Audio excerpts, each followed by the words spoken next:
নেহা বিড়বিড় করে কথাগুলো বলে, আবার ভাবে। নিশ্চয়ই কিছু হয়েছিল, না হলে মিমিকে সে ভালোবাসতো, তবু কেন তাকে মেরে ফেলেছে? জানতে হবে আমার আসলে হয়েছিলটা কি। কিন্তু ছেলেটা তো আমায় কিছুই বলে না, যা জানতে চাই সবটাই এড়িয়ে চলে। তুমি আবার ডায়েরিটা হাতে নিয়েছো? না, এবার আর ওটাকে রেখে দেব না। নিলয় নেহার থেকে ডায়েরিটা কেড়ে নেয়। তারপর পকেটে থাকা লাইটারের আগুন দিয়ে ডায়েরিটা পোড়াতে থাকে। শক্ত কভার খচিত ডায়েরি কি আর সহজে পড়ে? কিছুটা পড়ার পর নিলয় ডায়েরিটা ছুঁড়ে ফেলে দেয় দেয়ালের দিকে। নেহা অবাক চোখে তাকায়। এভাবেই কেটে যায় রাতটা। নেহা কখন যে ঘুমিয়ে পড়ে বুঝতে পারেনি। সকালে আবারও নিলয়ের ডাকে নেহার ঘুম ভাঙে। দেখে বিছানার পাশে নিলয় দাঁড়িয়ে আছে। নেহা তাড়াতাড়ি ঘুম থেকে উঠে। তাড়াতাড়ি ফ্রেশ হয়ে নাও কিউট বউ, তোমাকে ভার্সিটিতে পৌঁছে দিতে হবে। হুম। আজ তোমার জন্য একটা বিশেষ সারপ্রাইজ আছে। কি সারপ্রাইজ? সেটা বাড়িতে আসলেই দেখতে পাবে, এখন রেডি হও। তাড়াতাড়ি খেয়ে নিলয় নেহাকে নিয়ে বের হয়। বাড়ি থেকে বের হতেই নিলয়ের ফোন বেজে ওঠে। স্ক্রিনে তাকিয়ে দেখে আশরাফ সাহেবের কল। নিলয় রিসিভ করে। নিলয়, নেহাকে নামিয়ে দিয়ে এসে সোজা অফিসে আসবে। জরুরি কথা আছে তোমার সাথে। যে তিনজন থাকে ওদেরকেও নিয়ে আসবে। আর ও দিকে সব ঠিক আছে? হুম। ওকে, রাখি। আব্বুর ফোন ছিল তাই না? নিলয় অবাক চোখে তাকিয়ে থাকে নেহার দিকে। নেহা কি করে জানে এটা তারই আব্বুর কল ছিল? নিলয় কিছুক্ষণ অবাক চোখে তাকিয়ে স্বাভাবিক গলাতেই বলে, হুম। আব্বু জানে আমি পালিয়ে এসেছিলাম। আর এখন বুঝতে পারছি, আমি যেদিন পালাবো সেদিন আফরিন সবটাই জানতো, আর আফরিনই আব্বুকে বলে আমি পালিয়েছি। আর আব্বু তখনই আপনাকে পাঠায় এভাবে তুলে এনে বিয়ে করতে। কিন্তু আপনি কে? কি করেন আপনি? মিমিকে কেন নিজেই খুন করেছিলেন আপনি? নিলয় চোখের পাতা কয়েকবার নাড়ায়। কোনো উত্তর দেয় না নিলয়, কেবল একটু অবাক হয়। কারণ রহস্যের জাল আস্তে আস্তে খুলছে। তবে নেহাকে কিছুই বলা লাগছে না। নেহা নিজে থেকে সব বুঝতে পারছে। নিলয় কিছু না বলে গাড়ি চালাতে থাকে। তখনই একটি মেসেজ আসে নিলয়ের ফোনে। দেখে আতিকের মেসেজ। আতিক হলো নিলয়ের লোক, তবে আশরাফের বিয়ে। মেসেজটি চেক করে নিলয় সেখানে লেখা, ভাই আপনি আসবেন না? আপনার জন্য পার্টি অফিসে মোরশেদ, আসলাম আর নিজাম এসছে। বেশ ঝামেলা হচ্ছে। আফসার স্যার গোপনে মেসেজ করতে বলেছে আপনাকে। নিলয় মুচকি হাসে। নেহা, রাফাত, মাসুম, সিয়াম নিলয়ের হাসির দিকে তাকায়। হাসতে হাসতে ফোন দেয় নিলয়ের গ্যাংয়ের একটি ছেলেকে। রুদ্র, তোমাকে একটা কাজ করতে হবে। কি কাজ ভাইয়া? মেসেজ করে দিচ্ছি। রুদ্রের ফোনে একটি মেসেজ আসে, নিলয়ের মেসেজ। নিলয় আবারও হাসে। কেউ বোঝে না হাসির কারণ। খানিকটা সময় পর নেহার ভার্সিটির সামনে এসে থামে গাড়িটি। নেহা গাড়ি থেকে নামে। কিছু দূর যাওয়ার পর নেহা দেখে কয়েকজন ছেলে আলগা গায়ে হাফ প্যান্ট পরে দাঁড়িয়ে আছে। ছেলেগুলোর হাতে সরি কার্ড। নেহা ওদের সবাইকেই চেনে। কাল এই ছেলেগুলো নেহাকে বাজে কথা বলেছিল। কিন্তু ছেলেগুলো আজ এখানে কেন? এভাবে কেন দাঁড়িয়ে আছে? সারা গায়ে খুব মারে দাগ। নেহা কথাগুলো মনে মনে বলতে বলতে ওদের সামনে দিয়ে যেতে থাকে। তখনই ছেলেগুলো এসে সামনে হাঁটু মুড়ে বসে চিৎকার করে বলে, আপু, আপনি আমাদের বোন, আপনি আমাদের বড় বোন। আপনার সাথে কাল যা করেছি, আমরা ভুল করেছি। প্লিজ আপু, আমাদের মাফ করে দেন, প্লিজ প্লিজ। নেহা সহ আশেপাশের মেয়েগুলো বেশ অবাক চোখে তাকিয়ে আছে মাহিনদের দিকে। কারণ সব মেয়েরাই জানে এই মাহিনের গ্যাংরা মেয়েদের যেখানেই পায় সেখানেই বাজেভাবে টিস করে। কিন্তু আজ ওদের কি হলো এমন করে মাফ কেন চাচ্ছে? তবে যা করছে এতে করে সব মেয়েগুলোই অনেক খুশি। ছেলেগুলো আবারও চিৎকার করে মাফ চায়। নেহা কোনো উপায় না দেখে বলে, আচ্ছা আচ্ছা ঠিক আছে, আপনারা যান, মাফ চাইতে হবে না। আপনারা নিজের ভুল বুঝতে পেরেছেন, এটাই তো অনেক। মাহিনরা দৌড়ে চলে আসে সেখান থেকে। নেহা ঘুরে পিছনে তাকায়। কালো রঙে নিলয়ের গাড়িটা তখনই ঘুরে চলে যাচ্ছে। নেহার কাছে এতক্ষণে বিষয়টা বেশ ভালোভাবেই পরিষ্কার হয়ে গেছে। কেন ছেলেগুলো এভাবে এসে তার কাছে মাফ চেয়েছে? এর কারণ হচ্ছে নিলয়। নেহা কিছুটা স্বস্তি নিঃশ্বাস ফেলে এটা ভেবেছে, যাক, এমন একজন আছে যার কাছে আমি সব, আর সে আমার জন্য সব কিছুই করতে পারে। আবার পরক্ষণেই মনটা তার খারাপ হয়ে যায়। সে ভাবে, এভাবে মারাটা কি ঠিক হয়েছে? না মারলেও তো পারতো, যদি ঝামেলা হয়। নেহা আর কিছু ভাবে না। সামনে এগুতেই অনেকগুলো মেয়ে এসে নেহাকে ঘিরে ধরে। নেহা সবার দিকে হাঁ হয়ে তাকিয়ে থাকে। সব মেয়েগুলো একসাথে বলে ওঠে, থ্যাঙ্কস আপু, বেয়াদব ছেলেগুলোকে এভাবে শিক্ষা দেওয়ার জন্য। ওদের জন্য আমরা রাস্তায় খুব একটা ভালোভাবে হাঁটতেই পারতাম না। নেহা কিছু বলে না। আরও একবার পিছনে তাকায়ও। পিছনে তাকায় নিলয়কে আরো একবার দেখবে বলে, কিন্তু ততক্ষণে কালো রঙের পাজেরো গাড়িটি চলে গিয়েছে ভার্সিটি রোড থেকে। নেহা মুচকি হাসলো, যার হাসির রহস্য কেবল নিলয়। সবকিছু করেছে তো নিলয়। নেহা ভিতরে প্রবেশ করে, আফরিনকে কল দেয়। কি হলো, ভার্সিটিতে এসে কল করলি কেন? তো কোথায় দাঁড়িয়ে করব? জিহান কই? ওই যে আসছে। তবে তুই কি করেছিস? মেয়েগুলো তো কিভাবে ঘিরে ধরেছে। সব পরে বলবো। জিহান আসছে, মুখটা বিষণ্ণ লাগছে তার। ধীর পায়ে হেঁটে নেহার কাছে আসে ও। কোনো প্রকার অন্য কথা না বলে সরাসরি জিহান বলে, নেহা, তোকে অনেক ভালোবাসি আমি। তুই ওনাকে ছেড়ে দিয়ে আমাকে বিয়ে করবি? আমি তোকে অনেক ভালোবাসি আর তোকে অনেক হ্যাপি রাখবো। তুই কি পাগল হয়ে গিয়েছিস? হ্যাঁ, আমি পাগল নেহার জন্যই হয়ে গেছি। আমি সারা রাত ঘুমাতে পারিনি, মেনে নিতে পারছি না যে নেহার বিয়ে ব্যাপারটা। আমি নেহাকে অনেক ভালোবাসি আফরিন। নেহা, তোকে আমার চাই রে। নেহা জিহানের গালে কষে চড় দেয়। জিহান রাগী চোখে নেহার দিকে তাকায়। নেহা বলে, দেখ জিহান, আমি এখন বিবাহিত মেয়ে। তো তো মানে কি? ওই যা তো এখান থেকে, অসহ্য। নেহা আর আফরিন রাগ করে চলে যায় জিহানের থেকে। এদিকে নিলয় আশরাফ সাহেবের পার্টি অফিসের সামনে এসে দাঁড়িয়েছে। আশরাফ সাহেবের পার্টি অফিসের সামনে অনেকগুলো গাড়ি দাঁড়িয়ে আছে, সাথে অনেকগুলো পুলিশের গাড়ি, বেশ কিছু পুলিশ আর বডিগার্ড। র্যাবও আছে কয়েক গাড়ি। রাফাত সিয়াম মাসুম ভয়ে আটকে ওঠে। সিয়াম বলে, ভাইয়া, অফিসে যেতে হবে না। মাহিনকে মারা ঠিক হয়নি। চুপ শালা, মারছি তো মারছি, এটা নিয়ে কথা কিসের? সমস্যা দেখছি খুব গুরুতর। সিএমের কথা শোনা উচিত। চুপ কর তো রাফাত, আমি আর ভাইয়া যাব ভিতরে। যদি ভাইয়া যায় এত ভয় ফাইলে মাস্তানি করতে হবে না। প্লিজ ভাই, চলো, চলে যাই। নিলয় কিছু বলে না, কেবল শব্দ করে একটু হাসে। সবাই সে হাসির দিকে তাকায়। এরকম হট সিচুয়েশনে নিলয়ের মুখ ভর্তি মৃদু শব্দের হাসির মানেটা তারা বুঝতে পারে না। সবাই কেবল অবাক হয়ে চেয়ে থাকে। নিলয় সিগারেট জ্বালায়, নিকোটিনের সাদা ধোঁয়া উপরে ছেড়ে দিয়ে বলে, সবাই পিস্তলগুলো গাড়িতে রাখো। চুলগুলো যতটা পরিমাণে বখাটে টাইপ লাগে সেরকম করো। অফিসে ঢুকবো, সামনে চেক করবে। আমাদের ধরার জন্য মূলত এখানে আনা হয়েছে। আশরাফ সাহেব আমাদের বাঁচাতে পারবে না।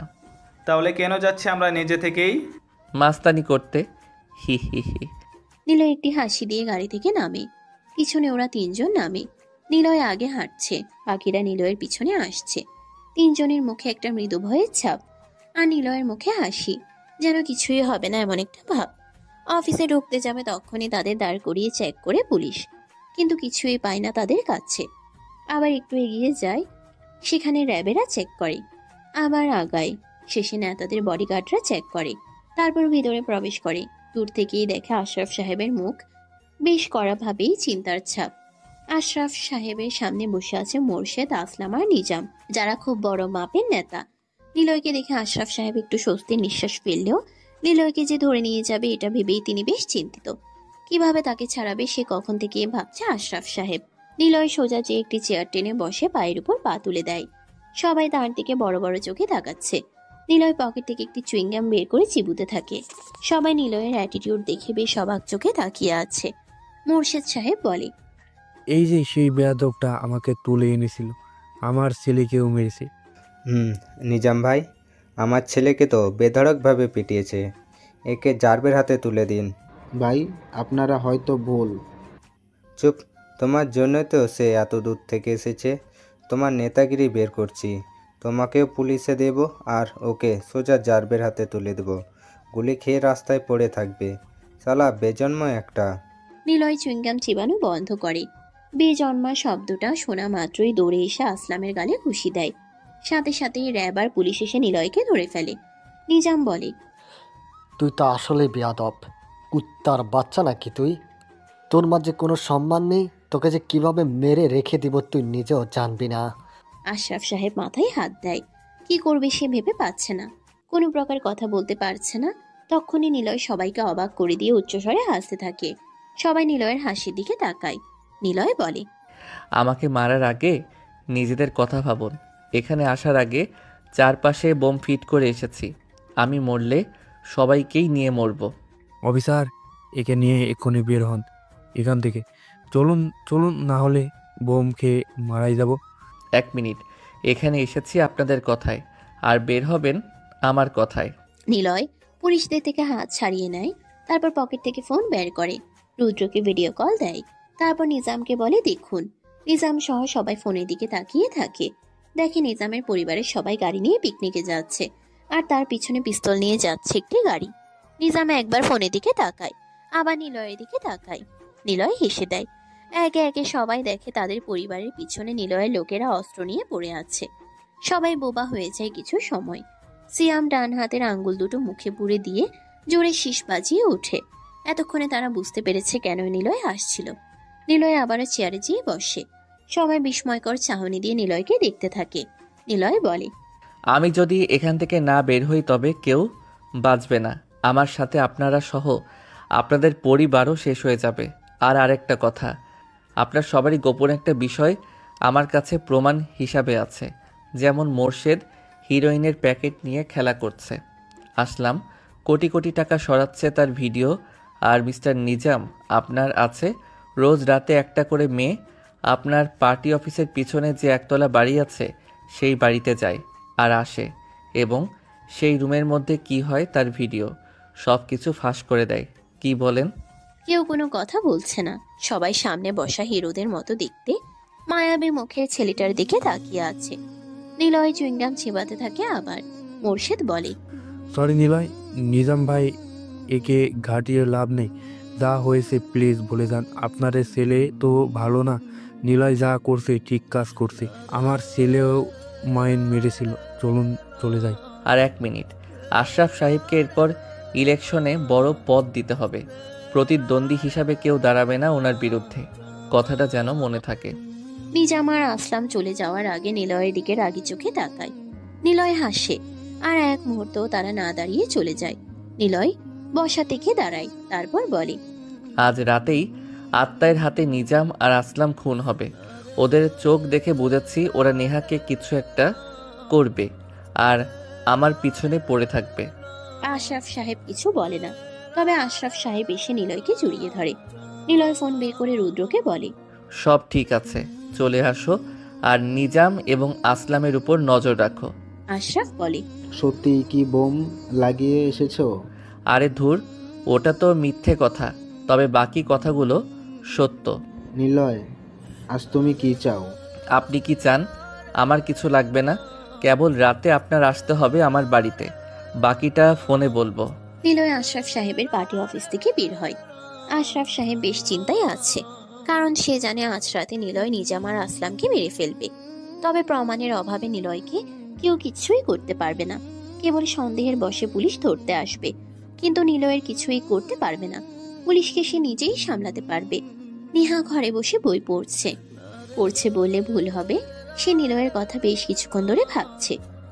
ছেলেটাকে আমি আগে কোনোদিনও দেখিনি, অথচ তাকে নিয়ে কেন এত ভাবছি আমি। আমার সব কিছুতেই ছেলেটার খেয়াল। আমি কি করছি না করছি, খেয়েছি কি না, কি লাগবে, ঘুম থেকে ওঠা শুরু করে ভার্সিটিতে দিয়ে আসা নিয়ে আসা সব কিছুই সে করছে। পা সামান্য একটু ব্যথা হয়েছিল দেখে ডক্টর ঔষধ সব কিছুই এক করে দিচ্ছিল। আচ্ছা, ছেলেটাকে আমার অনেক ভালোবাসে, হয়তো বাসে, নাহলে এর এত কিছু কেন করবে? নেহা বইয়ের দিকে তাকিয়ে কথাগুলো ভাবছে।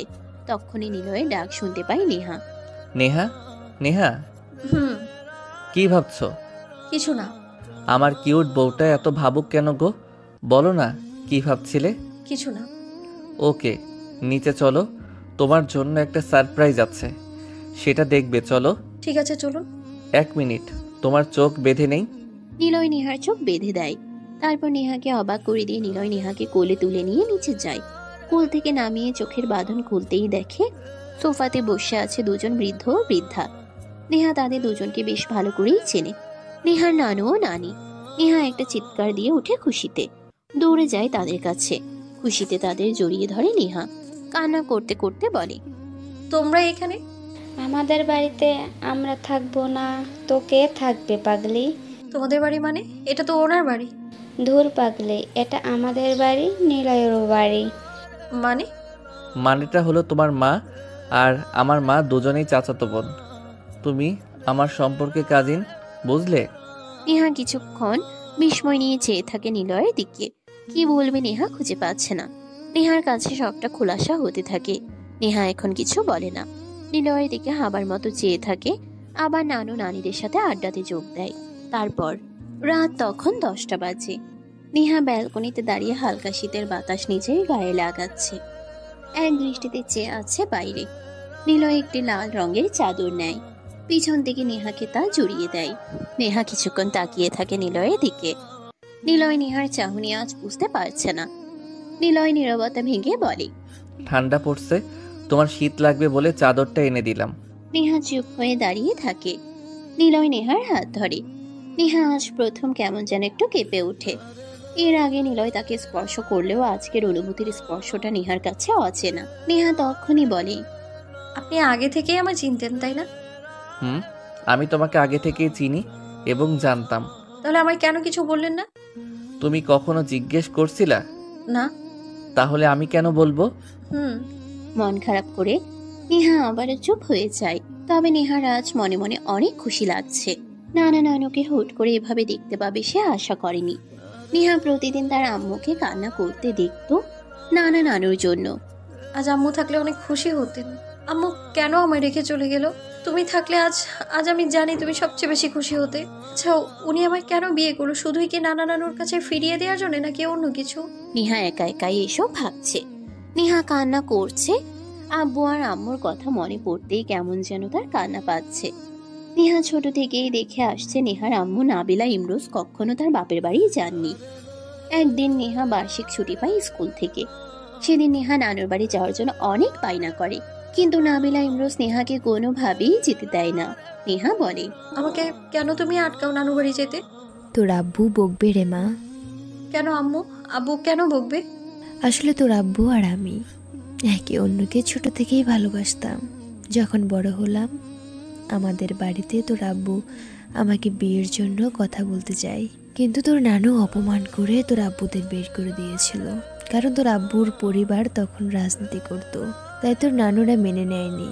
তখন তোর আব্বু সবার সামনে আমাকে তুলে এনেছিল এখানে। আমাদের বিয়ে হয়। তোর নানা নানু আমাদের বলেছিল কোনোদিন যেন আমাদের সামনে আসবি না, যদি আসিস তো মরা মুখ দেখবি। এরপর আর কোনোদিন বাপের বাড়ি যায়নি। তোমরা না যাও, আমি যাব আম্মু। এরপর নেহা আব্বুকে রাজি করিয়ে তার নানু বাড়ি প্রথম ও শেষবার বেড়াতে যায়। আর কোনোদিন নেহা বেড়াতে যায়নি। আর কোনোদিনও দেখা হয়নি নানা নানুর সাথে। আচ্ছা, আব্বু কি জানে ওনারা এখানে? নেহা কথাটি বলতে বলতে নিলয়ের কাছে যায়। আমি কি আব্বুকে কল করতে পারি প্লিজ? নেহা কল দেয় ওর আব্বুর কাছে। নতুন একটি নাম্বার স্ক্রিনে দেখে আশরাফ সাহেব রিসিভ করেই বলে, হ্যালো। হ্যালো, কে আপনি? কথা বলেন না কেন? নেহা কল কেটে দেয়। নেহার হুট করেই মনে পড়ে এখানে আসার পিছনে তার আব্বুর হাত আছে। তিনিও আমাকে কিছু বলেনি। ছোট থেকেই নেহাকে অনেক আদর করে আশরাফ সাহেব। বারান্দায় যেয়ে দাঁড়ায় নেহা, আকাশের দিকে তাকিয়ে বলে, এই আকাশ, তুমি কেন আমার থেকে আমার আম্মুকে নিয়ে গেলে? আব্বু কাছে নেই, কেন করেছো তুমি আমার সাথে এমনটা? আম্মু তুমি দেখছো আজ নানা নানুর সাথে কথা হয়েছে। নানা নানু আমায় পেয়ে অনেক খুশি হয়েছে, কিন্তু তুমি তো নেই। দেখো না তোমার জন্য কত কষ্ট পাচ্ছে। কেন চলে গেলে তুমি? হে আল্লাহ, কেন আমার আম্মুকে নিয়ে গেলে তুমি? নেহা কথাগুলো বলে চলেছে শব্দ করে। চোখের পানি গড়িয়ে নিচে পড়ছে। নিলয় পাশে দাঁড়ায়। গায়ে কালো মোটা কোট। আজ রাতের মিশনের জন্য রেডি। যখন রেডি হচ্ছিল তখনই রৌদ্রের ফোন আসে। নিলয় সবাইকে তৈরি হতে বলে। পাশে গিয়ে দেখে নেহা আকাশের দিকে তাকিয়ে আছে। ওর চোখে পানি দেখে নিলয়ের ভিতরটা কেঁপে উঠল। জানে নিলয় ও কেন কান্না করছে, তাই ওকে কোলে তুলে রুমে নিয়ে আসলো নিলয়। নেহা চমকে উঠে তাকিয়ে দেখে নিলয় নেহাকে রুমের ভিতরে নিয়ে আসছে। কি হলো? আমাকে এইভাবে কেন নিয়ে আসছেন? চুপ করে বসে থাকো, আমি আসছি। কথাটি বলেই নিলয় চলে গেল। রুমের মধ্যে পাঠিয়ে দিল নানা নানুকে। নেহা ওনাদের দেখে খুশি হলেন। নানি পাশে বসতেই নেহা নানির কোলে মাথা রেখে শুয়ে পড়ে। নেহার মাথায় হাত বুলিয়ে দেয় আর গল্প করতে থাকে। এদিকে নিলয় গাড়ি নিয়ে বের হয়। জনশূন্য এক জায়গাতে গাড়ি নিয়ে আসে। নিলয় দেখে আসলাম আর নিজাম এখানে এসেছে কোনো এক কাজে। নিলয়ের কাজ আরো সহজ হয়ে গেল। নিলয় ধুম করে ওদের সামনে গাড়ি ব্রেক করে। আজ নিলয় একা। নিলয়কে দেখে ওরা চমকে উঠে। নিলয় গাড়ি থেকে নামে, একটা সিগারেট জ্বালায়। নিলয়, তুই এখানে? এখানে কেন? তোদেরকে মারতে। নিলয়কে অবাক করে দিয়ে আসলাম আর নিজাম হেসে দেয়। পাগলামের হাসি দিয়ে নিজাম বলতে থাকে, হারামি কুত্তার বাচ্চা, আমাদেরকে মারবি? তোর সাহস কত? সেদিনের ছেলে আমাদের আসছে মারতে। তোকে তো এখানে মেরে রেখে দেব। নিজামের কথা শুনে নিলয় কিছুটা বিচলিত হয়, আর সাথে সাথে হুড়মুড় করে অনেকগুলো ছেলে এসে নিলয়কে পিস্তল দিয়ে চারপাশে ঘিরে ধরে। 15 জন ছেলের হাতে পিস্তল দেখতে পায় নিলয়। সবাই নিলয়ের দিকে তাক করে আছে। নিজাম বলে, দেখ, এত কিছুর মধ্যে শালার মধ্যে কোনো ভয়ের ছাপ নেই। ওই তুই কি দিয়ে তৈরি রে? তোর কি কোনো ভয় নেই? কথাটি বলে নিলয়ের মুখে জোরে খুশি মারে নিজাম। আসলাম এসে হকি স্টিক দিয়ে সজোরে একটি বাড়ি দেয়। নিলয় এবার জোরে হাসে। সবাই ওর হাসির দিকে তাকায়। নিজাম এসে আবারও একটি খুশি মেরে বলে, শালা, এত কিছুর মধ্যে তুই হাসছিস কেন? আমরা জানতাম তোর লোক আমাদের পিছনে পড়েছে, তাই প্ল্যান করে তোকে এখানে নিয়ে এসেছি, যাতে তুই খবর পেয়ে সোজা এখানেই আসিস। আর আমাদের প্ল্যানটা একদম ফ্রেশভাবে কাজে লাগলো। তোকে মেরে এখানে শিয়াল দিয়ে খাওয়াবো। হাসিস কেন?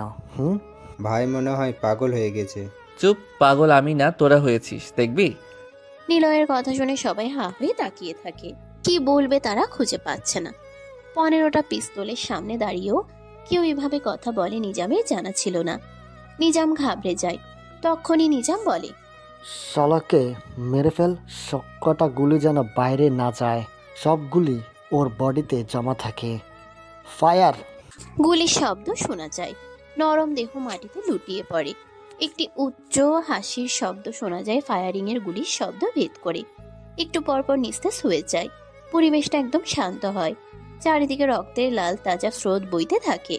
লাল রঙা রক্তের তাজা গন্ধ চারিদিক যেন দূষিত করে। তারপর উচ্চস্বরে হেসে ওঠে নিলয়। একটি সিগারেট জ্বালায় ও। নিকোটিনের সাদা ধোঁয়া রক্তের স্রোতের ন্যায় চারিদিক ছড়িয়ে যেতে থাকে।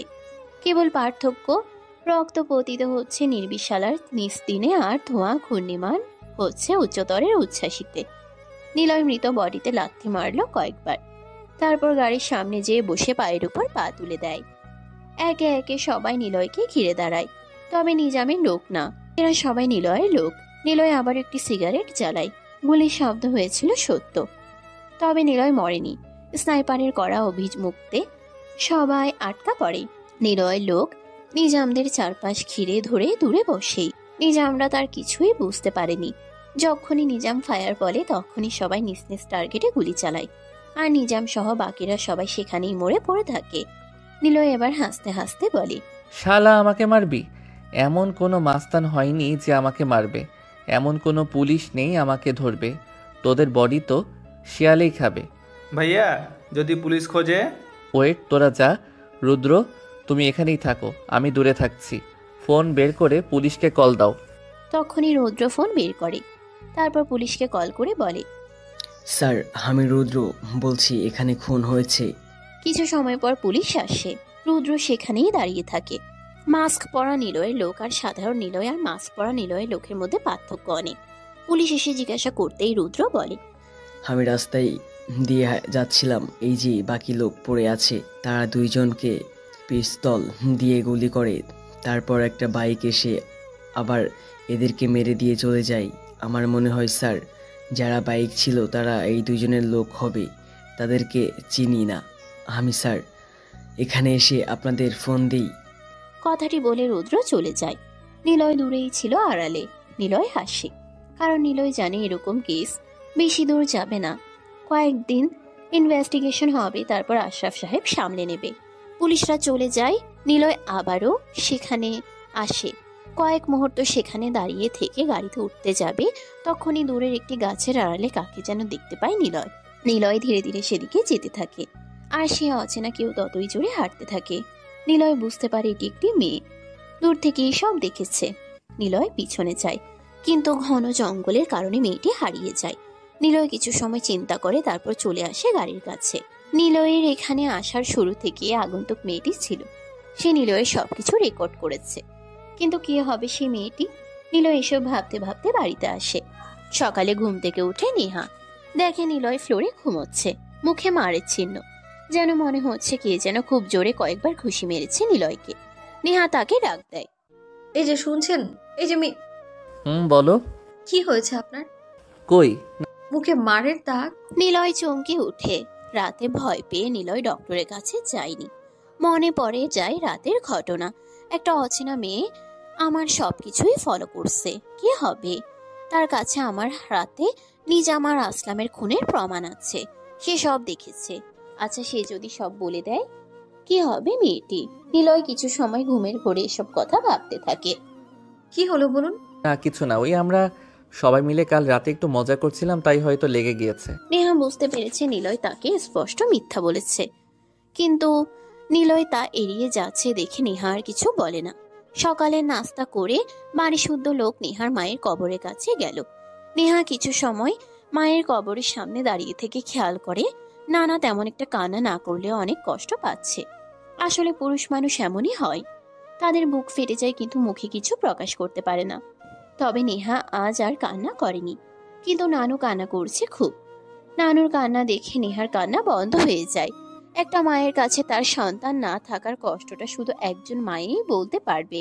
নিজের মেয়ের মৃত্যু হবে এটা উনি কখনো ভাবে নাই। আসলে মানুষের আসার সিরিয়াল আছে, কিন্তু যাওয়ার কোনো সিরিয়াল নাই। মানুষের মৃত্যু কখন হবে কেউ বলতে পারে না। বিকালে নেহাকে বাসায় রেখে নিলয় আশরাফ সাহেবের অফিসে যায়। নিলয়কে দেখে আশরাফ সাহেব চমকে যায়, কারণ নিলয় যতটা শান্ত সাধারণভাবে তেমনি তাকে ঘাটালে কতটা যে সে ভয়ঙ্কর তা আজকের পত্রিকা পড়ে আশরাফ সাহেব বুঝতে পারলেন। নিলয়, আজ পত্রিকাতে কি লিখেছে দেখেছো? না, কি লিখেছে? লিখেছেন আসলাম ও নিজামের মধ্যে অনেক দিন যাবৎ টাকা নিয়ে ঝামেলা থাকার আসলাম ও নিজামের মধ্যে এক বিশাল ঝামেলা হয়। ঝামেলাটা হয় জায়গাতে, সেখানে নিজেরাই নিজেদের লোকেদের খুন করেছে। নিলয় হাসে, পত্রিকাটা হাতে নেয়।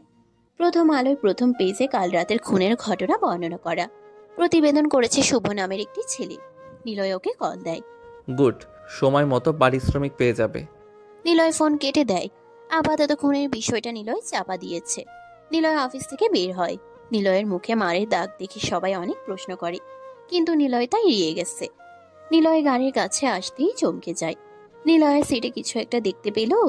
হাতে নেয় ও, দেখে একটি খামের মধ্যে কিছু ছবি। নিলয় বের করে দেখে কাল রাতের ঘটনাটা কেউ ছবি তুলে নিলয়কে পাঠিয়ে দিয়েছে। নিলয়ের গলা শুকাতে থাকে, মুখের রং আবার চেঞ্জ হয়, কেমন যেন ঘোরের মধ্যে পড়ে যায় ও।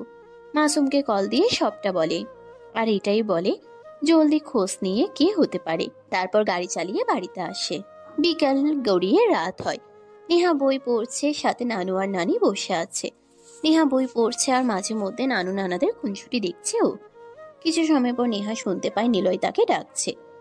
নেহা, নেহা নিচে আসো। না না নানু, কেউ নিয়ে আসো। সবাই উপর থেকে নিচে আসে। নেহা সিঁড়ির কাছে এসে অবাক চোখে তাকায়। পিছনে নেহার নানা নানু অবাক হয়ে তাকিয়ে থাকে, কারণ সোফাতে বসে আছে আশরাফ সাহেব। নেহা দৌড়ে আসে তার আব্বুর কাছে। নেহাকে জড়িয়ে ধরে আশরাফ সাহেব। পিছনে তাকিয়ে দেখে তার শ্বশুর শাশুড়ি দাঁড়িয়ে। নেহাকে ছেড়ে তাদের পায়ে ধরে সালাম করে আশরাফ সাহেব। আশরাফ সাহেবের শাশুড়ি বলেন, এত অভিমান তোদের, মেনে নেয়নি বলে একবারও কি বলা যেত না মা নাবিলা মারা গেছে, আপনারা আসুন। অন্যদের থেকে খবর নিতে হয়, আর একবারও কি ফিরে যেতে পারতে না আমাদের কাছে? আজ এসেছো দেখতে। কিন্তু আপনারা এখানে, আমি নিজেই তো জানি না। আশরাফ সাহেব জানেন নিলয় তার বউয়ের চাচাতো বোনের ছেলে। নিলয়ের সাথে পরিচয় আশরাফ সাহেবের সে অনেক কথা। আশরাফ সাহেব নিলয়ের দিকে তাকায়। নিলয় বলে, এমনি বলিনি আপনাকে, আমি আসলে আপনাদের সবার আগে থেকেই জানতাম। ছোটবেলার কয়েকটা বছর তো মায়ের বাপের বাড়িতেই কেটেছিল আমার, সেখানে আপনাদের ব্যাপারে জানি। মা বাবা, আমাকে মাফ করে দিন প্লিজ। সবাই খুশি মনে গল্প করছে। নেহা আজ অনেক খুশি। গল্পের ফাঁকে ফাঁকে নেহা উচ্চস্বরে হাসছে। নিলয় তা দেখছে। নেহা আর চোখে তাকাচ্ছে নিলয়ের দিকে। নিলয় তা খেয়াল করে চোখ সরিয়ে নিচ্ছে অন্যদিকে। এক সময় রাতের খাবারের সময় হয়, সবাই খেতে বসে। সবাইকে নেহা খাবার বেড়ে দিল। নিলয় খাবার না নিয়ে চুপচাপ বসে আছে। নেহা বলল, আপনি খাবেন না? খাবো, যদি কেউ তারটা থেকে ভাগ দেয়। সবাই হাসছে। সবাই ভেবে নিয়েছে নিলয় আর নেহা একটা গুড কাপল, কিন্তু তারা জানে না এখনো নেহা নিলয়কে মেনে নেয়নি। আর নিলয়ও বুঝতে পারছে না নেহাকে সে আসলেই খুব বেশি ভালোবেসেছে কিনা। নেহার প্লেটের ভাত আর তরকারি অর্ধেক নিলয়কে দিতে দিতে ভাবে, দিলে কি হবে, উনি তো আমার হাজবেন্ড। নিলয় বলে, না, বেড়ে দেওয়া লাগবে না, আগে তুমি খাও, পরে আমি খাবো। নেহা কিছু বলে না, একবার সবার দিকে তাকিয়ে নিল। সবাই হাসি হাসি মুখে খাবার খাচ্ছে আর নেহার দিকে তাকাচ্ছে। নেহা কিছু না বলে তাড়াতাড়ি নিজের প্লেটের খাবার খেয়ে নিল। এসব দেখে নানা আর নানু বললেন। সবাই ঘুমোতে চলে গেলেন। আশরাফ সাহেবের সাথে কিছু কথা বলে নিলয় রুমে আসলেন। দেখে নেহা ঘুমিয়ে পড়েছে। নিলয় আর তেমন কিছু না ভেবে ঘুমিয়ে পড়ে। নেহার আজ মাঝরাতে ঘুম ভেঙে যায়। নেহা দেখে নিলয় ফ্লোরে ঘুমাতে অনেক কষ্ট হচ্ছে, শীতে কাঁপছে। তাই নেহা একটা চাদর নিয়ে নিলয়ের গায়ে দিয়ে দিল। তারপর আবার ঘুমিয়ে পড়ে। সকালে ঘুম থেকে উঠে নিলয় দেখে গায়ে চাদর। নিলয় মনে করার চেষ্টা করে সে। আমি তো ঘুমিয়েছিলাম চাদর ছাড়াই, তবে কি নেহা চাদর দিয়ে গেছে? মনে হয়। থাক, আমার জন্য একটু মায়া তো আছে, এটাই অনেক। তবে একদিন তুমি আমাকে খুব ভালোবাসবা, সেই দিন। বেশি দেরি নাই। নিলয় ভাবতে ভাবতে ফ্রেশ হতে যায়। ফ্রেশ হয়ে নেহা ভার্সিটির জন্য বের হয়। তখনই নিলয় বলে, তুমি কি আজ একা যেতে পারবে? ওকে, তাহলে যাও। ড্রাইভার তোমায় নিয়ে যাবে। তোমার আব্বুর সাথে অফিসে যাব, একটু কাজ আছে। আসার সময় আমাকে ফোন দিও, আমি নিয়ে আসবো। ওকে। কে? নেহা ভার্সিটিতে এসে দেখে আফরিন দাঁড়িয়ে আছে। নেহা ওর কাছে যেয়ে বলল, কি অবস্থা তোর? এই তো ভালো, তুই কেমন আছোস? অনেক ভালো। জানিস নিলয় আমার কাজিন হয়। কিভাবে? আমার আম্মু আর নিলয়ের আম্মু চাচাতো বোন ছিলেন। আমি আজ অনেক হ্যাপি, অনেক। তোকে আমি বোঝাতে পারবো না কতটা। বাহ, বেশ তো, চল আমাকে ট্রিট দিবি। আজ বিয়ে করেছিস, সেটারও ট্রিট দিবি। ওকে চল। আরে আমি আসছি, আমাকে রেখে তোরা কই যাচ্ছিস? শান্তা, তুই গ্রাম থেকে কবে আসলি? আজ আসলাম। ও তাহলে চল, ভালোই হলো তুই চলে আসলি। শান্তা চল। তা ক্যান্টিনে যাবি তো? না, কোন রেস্টুরেন্টে? ওরা তিনজন রেস্টুরেন্টের উদ্দেশ্যে বের হয়। হঠাৎ আফরিন বলে, দোস্ত, কারা যেন আমাদের ফলো করছে। নেহা তাকিয়ে দেখে চারজন অপরিচিত লোক তাকে ফলো করছে। নেহা কিছু ভাবলো না, জিহান আসলো। নেহা কিছু না বলে পাশ কাটিয়ে চলে যাচ্ছে। নেহা তখনই জিহান নেহার হাত ধরে। জিহান আমাদের সাথে আসলে আয়, সেটা বারণ করছি না, কিন্তু আমার হাত ছাড়। নেহা, আমাকে এভাবে কষ্ট দিতে তোর ভালো লাগছে? দেখ জিহান, বিয়ে হয়ে গেছে আমার। আর আমি তোকে কোনোদিনও বলিনি আমি তোকে ভালোবাসি, আর আমাদের তো কোনো রিলেশনও ছিল না। নেহা, আমি তোকে ভালোবাসি রে খুব। হাত ছাড় জিহান, প্লিজ। নেহা জিহানকে আবারও চট দেয় নেহা। জিহান গালে হাত দিয়ে হনহন করে চলে যায় সামনে থেকে। নেহা কিছু না বলে আর রেস্টুরেন্টের দিকে যায়। দূর থেকে চারজন ছেলে তখনও তাদেরকে ফলো করছে। যখন রেস্টুরেন্টে যেয়ে বসে তখনও সেই চারজন লোক তাদের ফলো করতে করতে সেখানে আসে। নেহাদের থেকে একবারের জন্য হলেও তারা চোখ সরাচ্ছে না।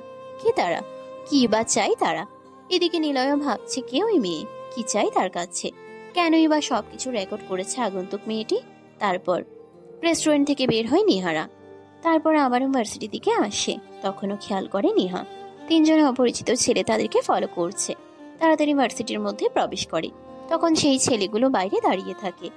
দোস্ত চল, একটা ক্লাস আছে, করি। চল। তিনজন ক্লাসে যায়। একটা ক্লাস করে বের হয় তারা। নেহা নিলয়কে ফোন দেয়। কিছু সময় পর নিলয় আসে ভার্সিটিতে। তখনই শান্তা বলে, দোস্ত ক্রাশ খাইছে। ক্রাশ খাইছি মানে? ও কিন্তু আমি আগে ক্রাশ খাইছি। আরে কে কে বলবি তো? তখনই নেহা সামনে তাকিয়ে দেখে নিলয় দাঁড়িয়ে আছে। ব্ল্যাক জিন্স, সাদা শার্ট, কোটটা হাতে, চোখে ব্ল্যাক সানগ্লাস, সব মিলে পুরো হিরোদের স্টাইলে দাঁড়িয়ে আছে।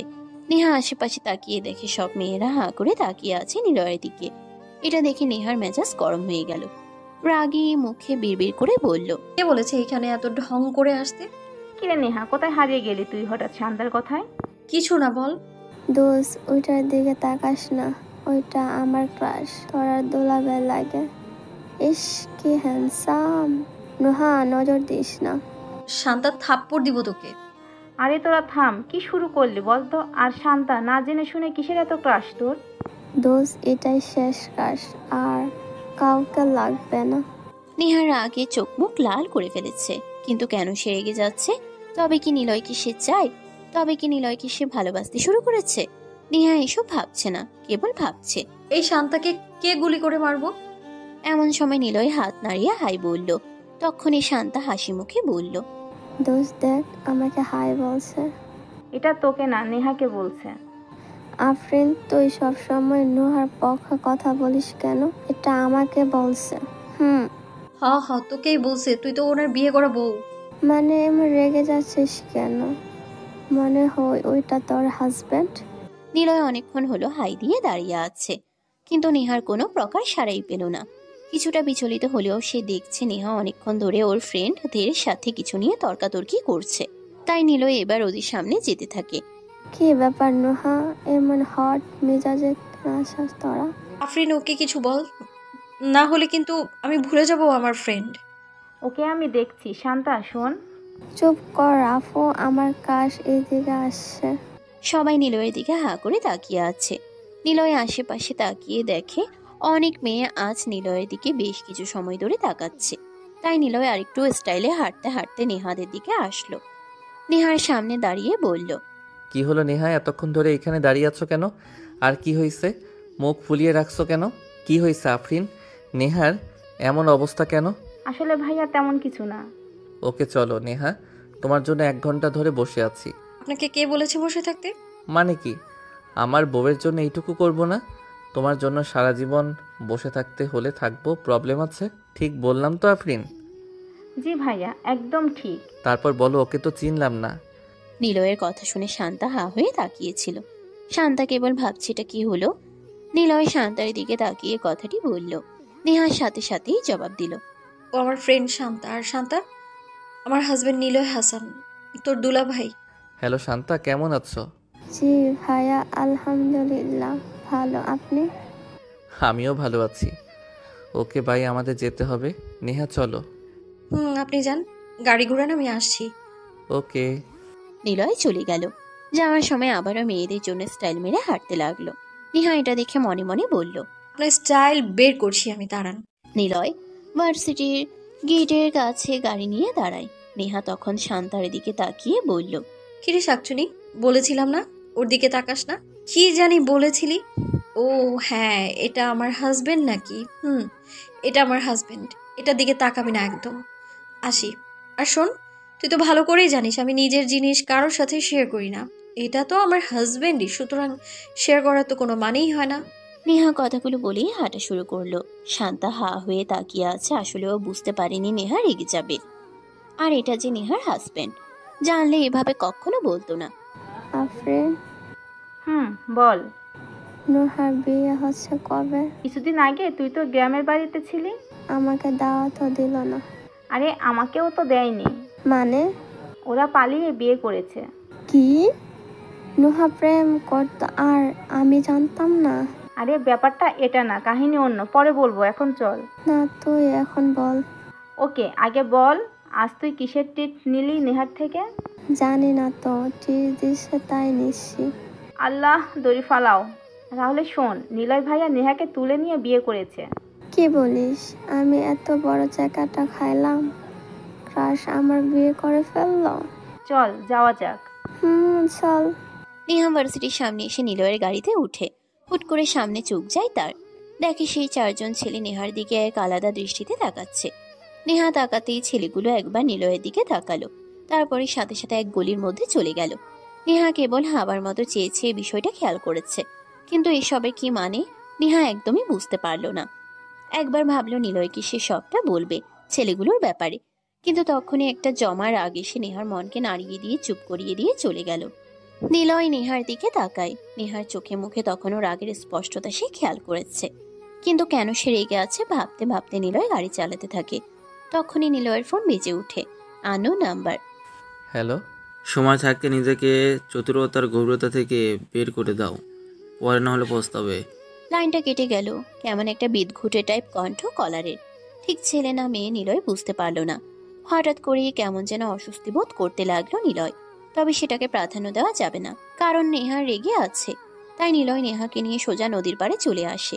নেহা মনে মনে বলে, নদীর পাড়ে কেন আসলো? নামো। এইবার বলো কি হয়েছে? কি হবে শুনি?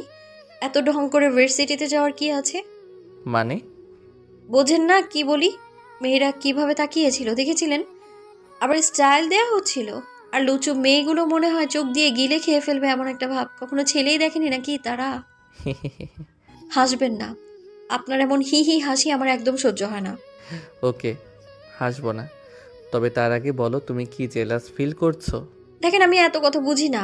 আমার জিনিস আমি অন্য কাউকে কোনোদিনও দেইনি, আর দেবও না। আর না কারোর সাথে ভাগ করতে পারি আমি কোনো কিছু। আমার যেটা সেটা শুধুমাত্র আমারই থাকবে, কেউ তার দিকে তাকাতে পারবে না, ব্যাস।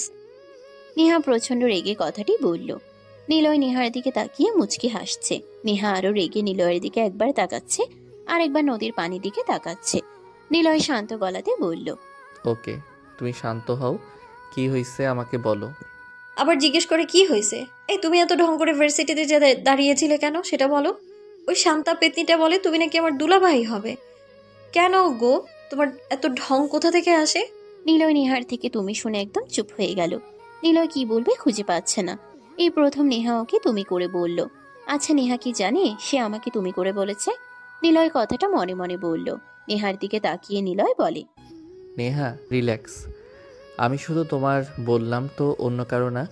আমি তো তোমার হাজবেন্ড, তাই না? যে যা খুশি বলুক তাতে কান্না দিয়ে আমার কথা শোনো। মেয়েরা তাকিয়ে থাকলে আমি কি করব? আমি তো আর তাদের দিকে তাকিয়ে থাকি না। নেহা কিছু না বলে ভ্যা করে কেঁদে দিল। আসলে রাগ কন্ট্রোল করতে পারেনি বলেই নেহা কান্না করে দিল। নিলয় কি করবে ভেবেই পাচ্ছে না। একবার মাসুম, সিয়াম আর রাফাতকে কল দিয়ে আসতে বলল।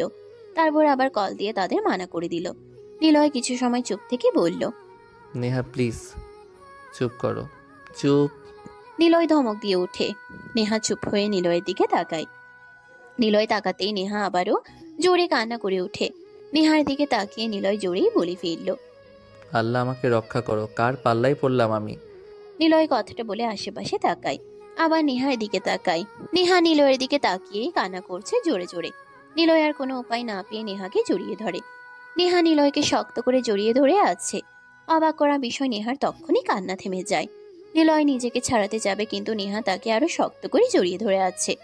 নিলয় আস্তে করে বলল, এভাবে জড়িয়ে রাখলে কেউ আর কেড়ে নিতে পারবে না। নেহা তখনই ছেড়ে দেয়। কেমন যেন লজ্জা পাচ্ছে ও। নিলয়ের সামনে এমন লজ্জা এর আগে সে পায়নি। লজ্জায় মরে যেতে ইচ্ছে করছে। নিলয় বলল, এবার চলুন বাসার দিকে যাওয়া যাক। নেহা কিছু বলে না, চুপচাপ গাড়িতে উঠে নিলয়ের সাথে বাড়িতে চলে আসে। সবার সাথে গল্প করে রাতের খাবার খেয়ে ঘুমাতে যায় নেহা। আজ নিলয়ের কথা তার ভাবনা থেকে একবারের জন্য হলেও সরেনি। আস্তে আস্তে নিলয়ের প্রতি সে অনেক বেশি দুর্বল হয়ে পড়েছে। আচ্ছা, আমাকে কি নিলয় ভালোবাসে? তাহলে মিমির মতো হবে না তো? আচ্ছা, এই মিমিটাকে সে কেন এসেছিল নিলয়ের কাছে? আর কেনই বা নিলয় তাকে মেরে ফেলেছে? আচ্ছা, নিলয় আমাকে মারবে না তো? না না, সে মারবে না। তার মতো একটা কুল বয় ছেলে কখনোই কাউকে মারতে পারে না। আচ্ছা, ও কোথায়? এখনো রুমে আসছে না কেন? নেহা বিছানায় শুয়ে নিলয়ের কথা ভাবছে। রাতের খাবার খেয়ে নেহা সোজা রুমে চলে আসে ঘুমোতে। নিলয়ের জন্য কোনোদিন সে অপেক্ষা করেনি। আজ সে অপেক্ষা করছে কেন সেটাও সে জানে না। কিন্তু নিলয় আসার কোনো নাম নেই। কালো রঙের গাড়িটা বাড়ি থেকে ধীরে ধীরে এগিয়ে চলেছে। গায়ে কালো পোশাক, মুখে মাস্ক। গাড়ির চালকের বিপরীত সিটে একটি পিস্তল রাখা। পিছনে তিনজন বসে আছে, রাফাত, মাসুম আর সিয়াম। সবার মুখে বেশ বড় রকমের চিন্তার ছাপ। বেশ খানিকটা দূর গাড়ি চালিয়ে নিলয় থামে একটা ফোন বুকের সামনে। ফোন বুকের সামনে রুদ্র দাঁড়িয়ে আছে। নিলয় গাড়ি থেকে নামে, ধীর পায়ে এগিয়ে যায় ও। চিনতে পারছো ওকে? কেন পারবো না? নিলয় কখনো শত্রুদের ভোলে না। তা ওকে এই জায়গাতে কেন আনছিস? আর বলো না ভাইয়া, আমি সিয়াম, মাসুম, রাফাত এসেছিলাম। তোমাকে যে নাম্বার থেকে কল করা হয়েছে সেই নাম্বার ট্র্যাক করে জানতে পারি এটা এখানে আছে। সে দেখি এটা একটি ফোন বুকের নাম্বার। চারজন আশেপাশে খুঁজতে খুঁজতে এটাকে পাই। নিলয় হাসে, উচ্চস্বরে হাসে। হাঁটু মুড়ে বসে থাকা নয়ন নিলয়ের হাসির দিকে তীক্ষ্ণ দৃষ্টিতে তাকায়। নয়ন জানে নিলয়ের হাসির মানে কি। নয়ন জানে নিলয় যখন কোনো কারণ ছাড়া হাসে তখন যে কোনো ভয়ঙ্কর কিছু হবে। আর সেই ভয়ঙ্কর ব্যাপারটা হলো নয়নের নিঃশেষ। নিলয় বলে, কেন করেছিলি এমন আমার সাথে? মিমির সাথে মিলে কেন এমনটা করেছিলি? তোকে তো সবার থেকে অনেক বেশি ভালোবাসতাম রে। মিমিকেও খুব ভালোবাসতাম, কিন্তু জানিস আমি ফিরে এসে মিমিকে খুঁজে বের করে মেরেছিলাম। অর্ক কোথায়? শালা লুজার একটা, পিছন থেকে এসে মেরেছিল। নিলয় কোমর থেকে পিস্তল বের করে নয়নের কপাল সোজা তাক করল। তারপর আবার নামিয়ে আরেকটি সিগারেট জ্বালিয়ে টানতে থাকে নিলয়। নয়ন, অর্ক আর মিমি, এরা ছিল নিলয়ের সবকিছু। নিলয়কে নিয়ে এরা তিনজন খেলেছিল, তাই আগে মিমিকে মারে। এখন নয়নকে তারা খুঁজে পেয়েছে। নিলয় সিগারেট নিভিয়ে প্রশ্ন করে, অর্ক কোথায়? জানি না ভাইয়া। দেখ নয়ন, তুই ভালো করেই জানিস আমি মিথ্যে বললে কি করতে পারি। ভাইয়া আমি সত্যিই জানি না। তোমার সাথে ওই ঘটনার পর থেকে আমরা তিনজন যোগাযোগ অফ করে নিজেদের মতে করেছিলাম। বিশ্বাস করো, মিমি যে মারা যাবে, মানে তুমি যে ওকে মেরে ফেলবা, আমরা কখনোই তা বিশ্বাস করতে পারিনি। পত্রিকায় পরে জেনেছিলাম। নিলয় জোরে একটি চড় দেয় নয়নের গালে। নয়ন কাঁদতে থাকে। নিলয় আবার একটি সিগারেট জ্বালায়। ধোঁয়া উপরে ছাড়তে ছাড়তে বলে, আমাকে পিছন থেকে এসে না মারলেও পারতি, সামনে থেকে কেন মারিস নাই? মরার আগে জানতে পারতাম তোরাও সাহসী। কিন্তু কি জানিস, আমি মরিনি, উপরওয়ালা বাঁচিয়ে দিয়েছে। কিন্তু তুই? ভাইয়া ভাইয়া আমার ভুল হয়ে গিয়েছে। নিলয় আর কিছু বলার সুযোগ দেয় না। ঠাস ঠাস করে 3টে গুলি চালালো। চারিপাশের গাছের পাখিগুলো যেন উড়ে চলে গেল। নিলয় উচ্চস্বরে হাসলো। নিলয়ের মনের আক্ষেপণা থেকে একটি কাঁটা উঠে গেল। নিলয়, লাশটা ফেলে দে। ওরা সবাই লাশটাকে নিয়ে চলে গেল। নিলয় ঘুরে গাড়িতে উঠতে যাবে, তখনই চোখ পড়ে কেউ একজন জোরে দূরে হেঁটে যাচ্ছে। গায়ে কালো পোশাক, সাদা একটি ওড়না মাথায়। ল্যাম্পপোস্টের আলোতে স্পষ্ট বোঝা যাচ্ছে এটা একটি মেয়ে। আর নিলয় জানে মেয়েটি সেই মেয়ে যে নিলয়কে ফলো করে। নিলয় জোরে চিৎকার করে বলে, এই যে দাঁড়াও ওখানে। কে তুমি? দাঁড়াও বলছি। মেয়েটি দৌড়াতে থাকে। এক সময় আড়ালে চলে যায় মেয়েটি। নিলয় দৌড়ে সেখানে আসে, কিন্তু কাউকে এসে খুঁজে পায় না। নিলয় চারপাশে ভালো করে খুঁজে নিল, কিন্তু কেউ নেই সেখানে। হুট করে আগন্তুক মেয়েটি যেন উবে গেল। আচ্ছা মেয়েটা কে? কি চাই ও? কেন সে প্রতিটা খুনের আগে আমাকে ফলো করছে, সব কিছু দেখছে? আচ্ছা এটার জন্য কোনো সমস্যা হবে না তো? কি হয়েছে ভাইয়া? সেই মেয়ে। মনে হচ্ছে মেয়েটার জন্য সমস্যা হবে ভাইয়া। হতে পারে, তবে সমস্যা এখন হবে না, অনেক পরে হবে। কেন ভাইয়া, সমস্যা এখনও তো হতে পারে। না, হবে না। যদি হতো তাহলে মেয়েটা এতদিনে কোনো না কোনো সমস্যা করে দিত। এখন অফ আছে, তার মানে মেয়েটা আমাদের পিছনে শেষ অবধি পড়ে থাকবে।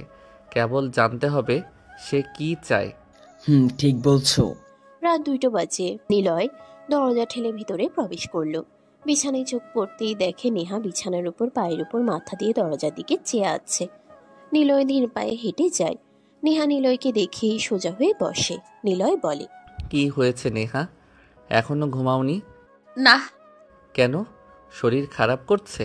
না। তাহলে? নেহা চুপ হয়ে যায়। নেহা রাতের খাবার খেয়ে ঘুমিয়ে পড়ে। কিন্তু হঠাৎ নিলয়কে নিয়ে দেখা একটা বাজে স্বপ্নে নেহার ঘুম ভেঙে যায়। নেহা স্বপ্নে দেখে নিলয়কে অনেকেই ঘিরে রেখেছে। চারিপাশে অস্ত্র নিয়ে অনেক ছেলে দাঁড়িয়ে।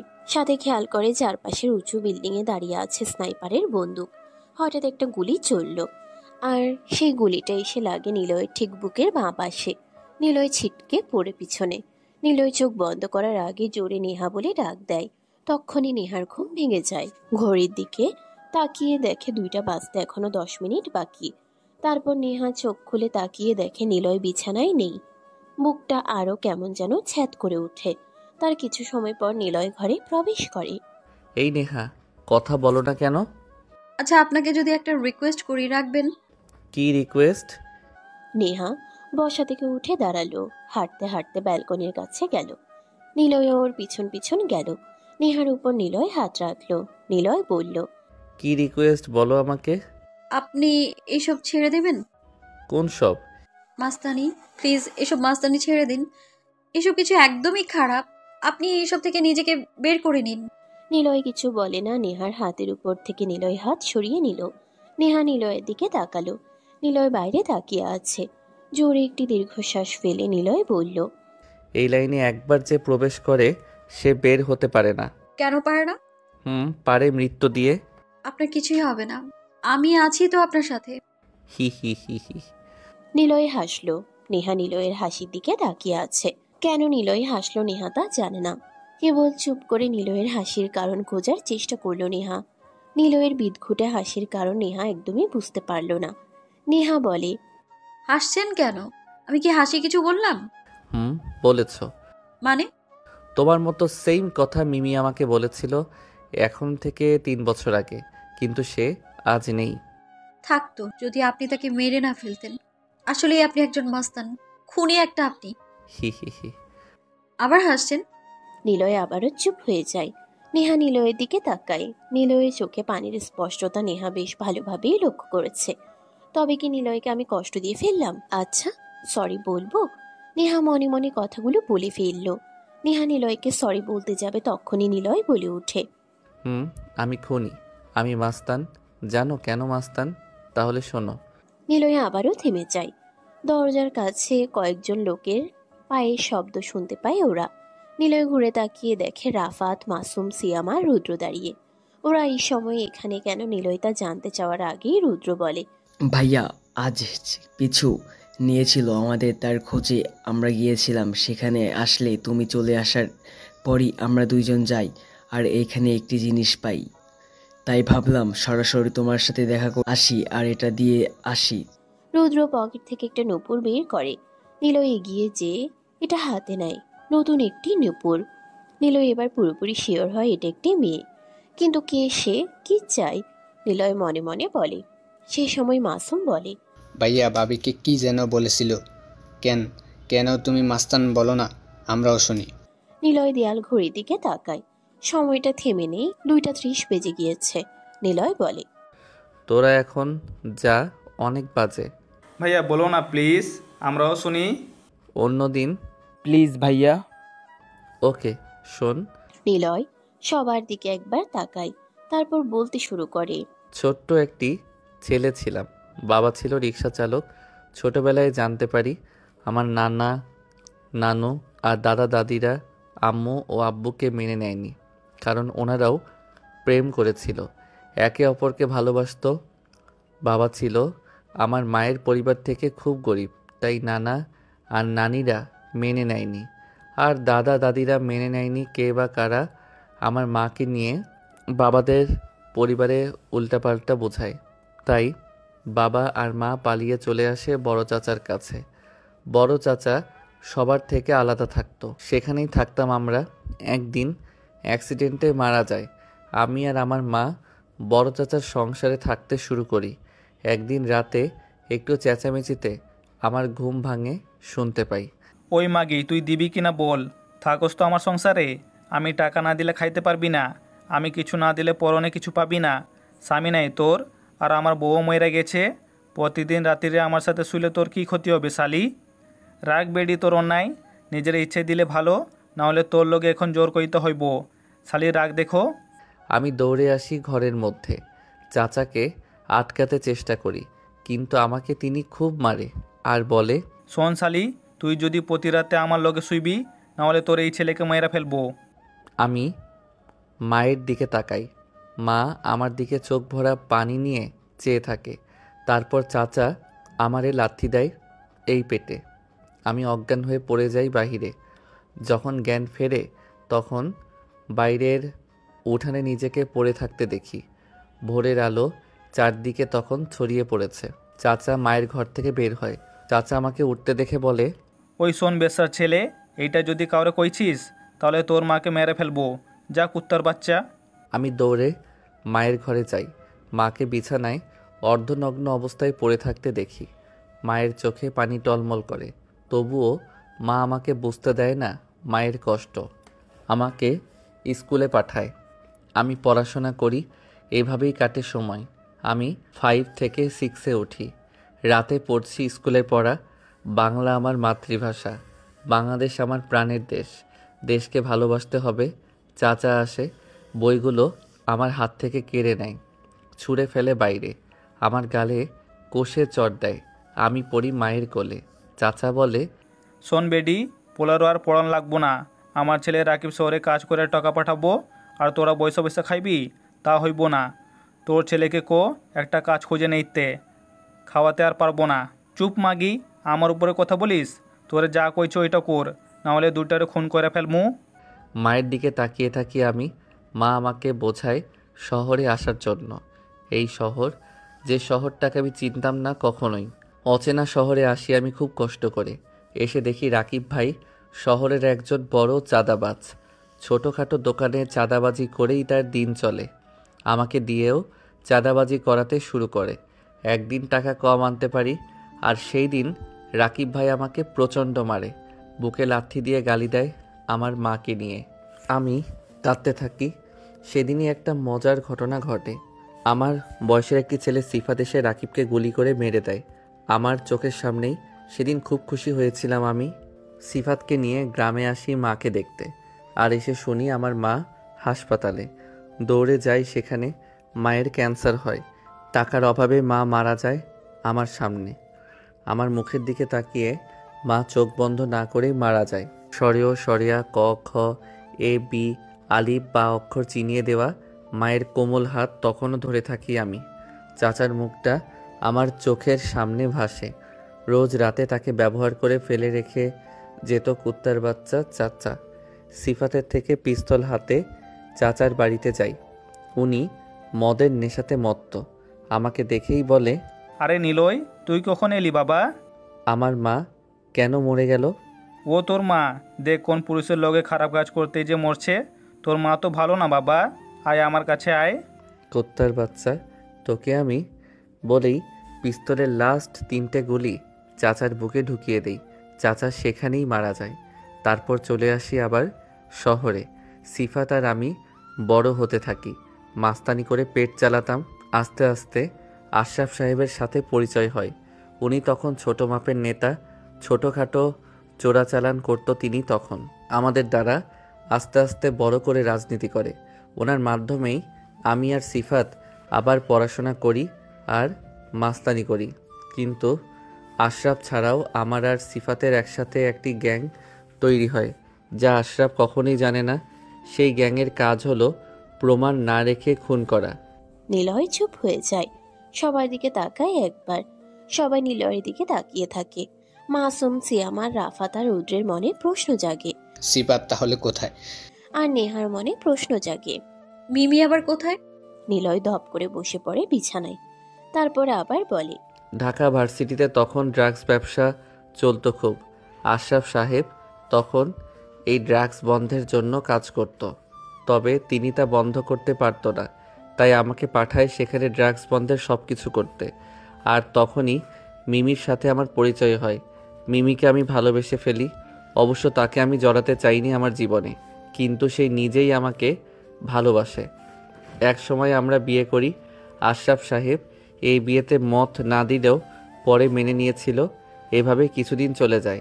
একদিন আমি, সিফাত, অর্ক আর নয়ন একটি মিশন শেষ করে ঘরে ফিরতেই শুনতে পাই, আর কিছুদিন সময় দেন স্যার, আরো প্রমাণ নিয়ে সব কয়টা গ্যাংকে ধরবো। না স্যার, আমার কোনো সমস্যা হচ্ছে না। নিলয় তো একটা পাগল, আমাকে ভালোবেসে সে একদম অন্ধ। সিফাত একটু চালাক, তবে আগে ওকে ফায়ার করে মেরে দেব। পিছনে ঘুরে মিমি কার সাথে ফোনে কথা বলছিল। আমি আর সিফাত দরজার কাছে দাঁড়িয়ে তা শুনতে পাই।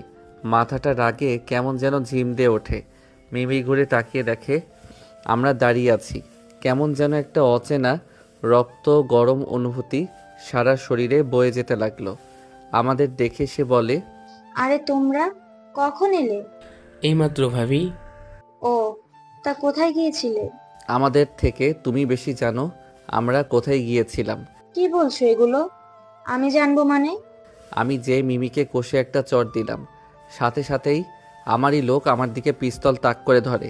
সিফাত আর আমি চমকে যাই। পিছনে তাকিয়ে দেখি অর্ক আর নয়ন আমাদের দিকেই পিস্তল ধরে দাঁড়িয়ে আছে। অর্ক, কি করছিস ভাই?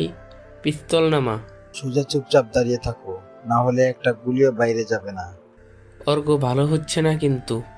তোকে তো আমি। সিফাত ঘুরে অর্ককে লাথি দেয়, আর সাথে সাথে মিমি সহ আরও কয়েকজন ছেলে উপর থেকে গুলি করে সিফাতকে। স্নাইপার যা আমি ব্যবহার করি। ওরা সবাই আমার লোক ছিল, কিন্তু গোপনে কাজ করতো মিমির হয়ে। আমি বসে পড়ি। মিমি আমার সামনে বসে একটি চেয়ারে পায়ের উপর পা তোলে। মিমি একটা সিগারেট জ্বালায়। ধোঁয়াগুলো আমার মুখের উপর ছেড়ে দিয়ে বলে, মিস্টার নিলয় সাহেব, তোমাকে ধরার জন্য অনেক প্ল্যান করতে হয়েছে। মনে পড়ে আমাকে ভালোবাসার পর আমাকে কয়েকজন লোক তুলে নিয়ে যাওয়ার চেষ্টা করে। সেদিন অর্ক আর নয়ন আমাকে সেভ করে। তুমি আসবে ঠিক সেই সময়ে ওরা আমাকে ওদের থেকে বাঁচাবে। আসলে এটাই ছিল প্ল্যান, তোমার দলে ওদের দুজনকে ঢোকানো। আর যারা আমাকে তুলে নিয়ে যেতে চেয়েছিল তারাও আমারই লোক। সেদিন কাঁদতে কাঁদতে তোমাকে জড়িয়ে ধরে বলেছিলাম, এসব মাস্তানি ছেড়ে দাও, কি হবে এরকম জীবন, চলো না দুজন সুখে বাঁচার চেষ্টা করি। সেদিন তুমি ছাড়ার কথা বলেছিলে, আর এই সুযোগটাই আমার দরকার ছিল। আসলে আমরা হচ্ছি পুলিশ অফিসার, এখানে যারা যারা কাজ করে তোমার হয়ে সবগুলোই পুলিশ অফিসার। বোকা নিলয়। আমি কথাগুলো শুনে কেঁদেই ফেললাম রাগে। মিমিকে যখন আবার মারতে যাব উঠে, তখন অর্ক আমাকে মাথায় আঘাত করে। আমি ঘুরে অর্কর দিকে যেতে থাকি, তখনই নয়ন আমাকে গুলি করে। গুলিটা এসে লাগে পেটে। মিমি হাসতে থাকে। সে বলে, তোর মতো আবর্জনা বাঁচলে সমাজের ক্ষতি, সরকারের ক্ষতি। জেলখানাতে গেলে তোকে সরকারকে খেতে দিতে হবে, কত খরচ। এর থেকে তোর বাঁচার কোনো দরকার নেই। স্যার বলছিল তোকে ধরে নিয়ে যেতে, কিন্তু তোকে তো ভালোবাসি, তাই ভালোবাসা প্রকাশ করলাম একটু। অর্ক আমাকে গুলি করে। আমি হেসে উঠি। ওরা সবাই আমার হাসির দিকে তাকিয়ে থাকে। আমি শোয়া থেকে উঠে দাঁড়িয়ে পায়ের জুতা থেকে পিস্তল বের করে মিমিকে গুলি করি।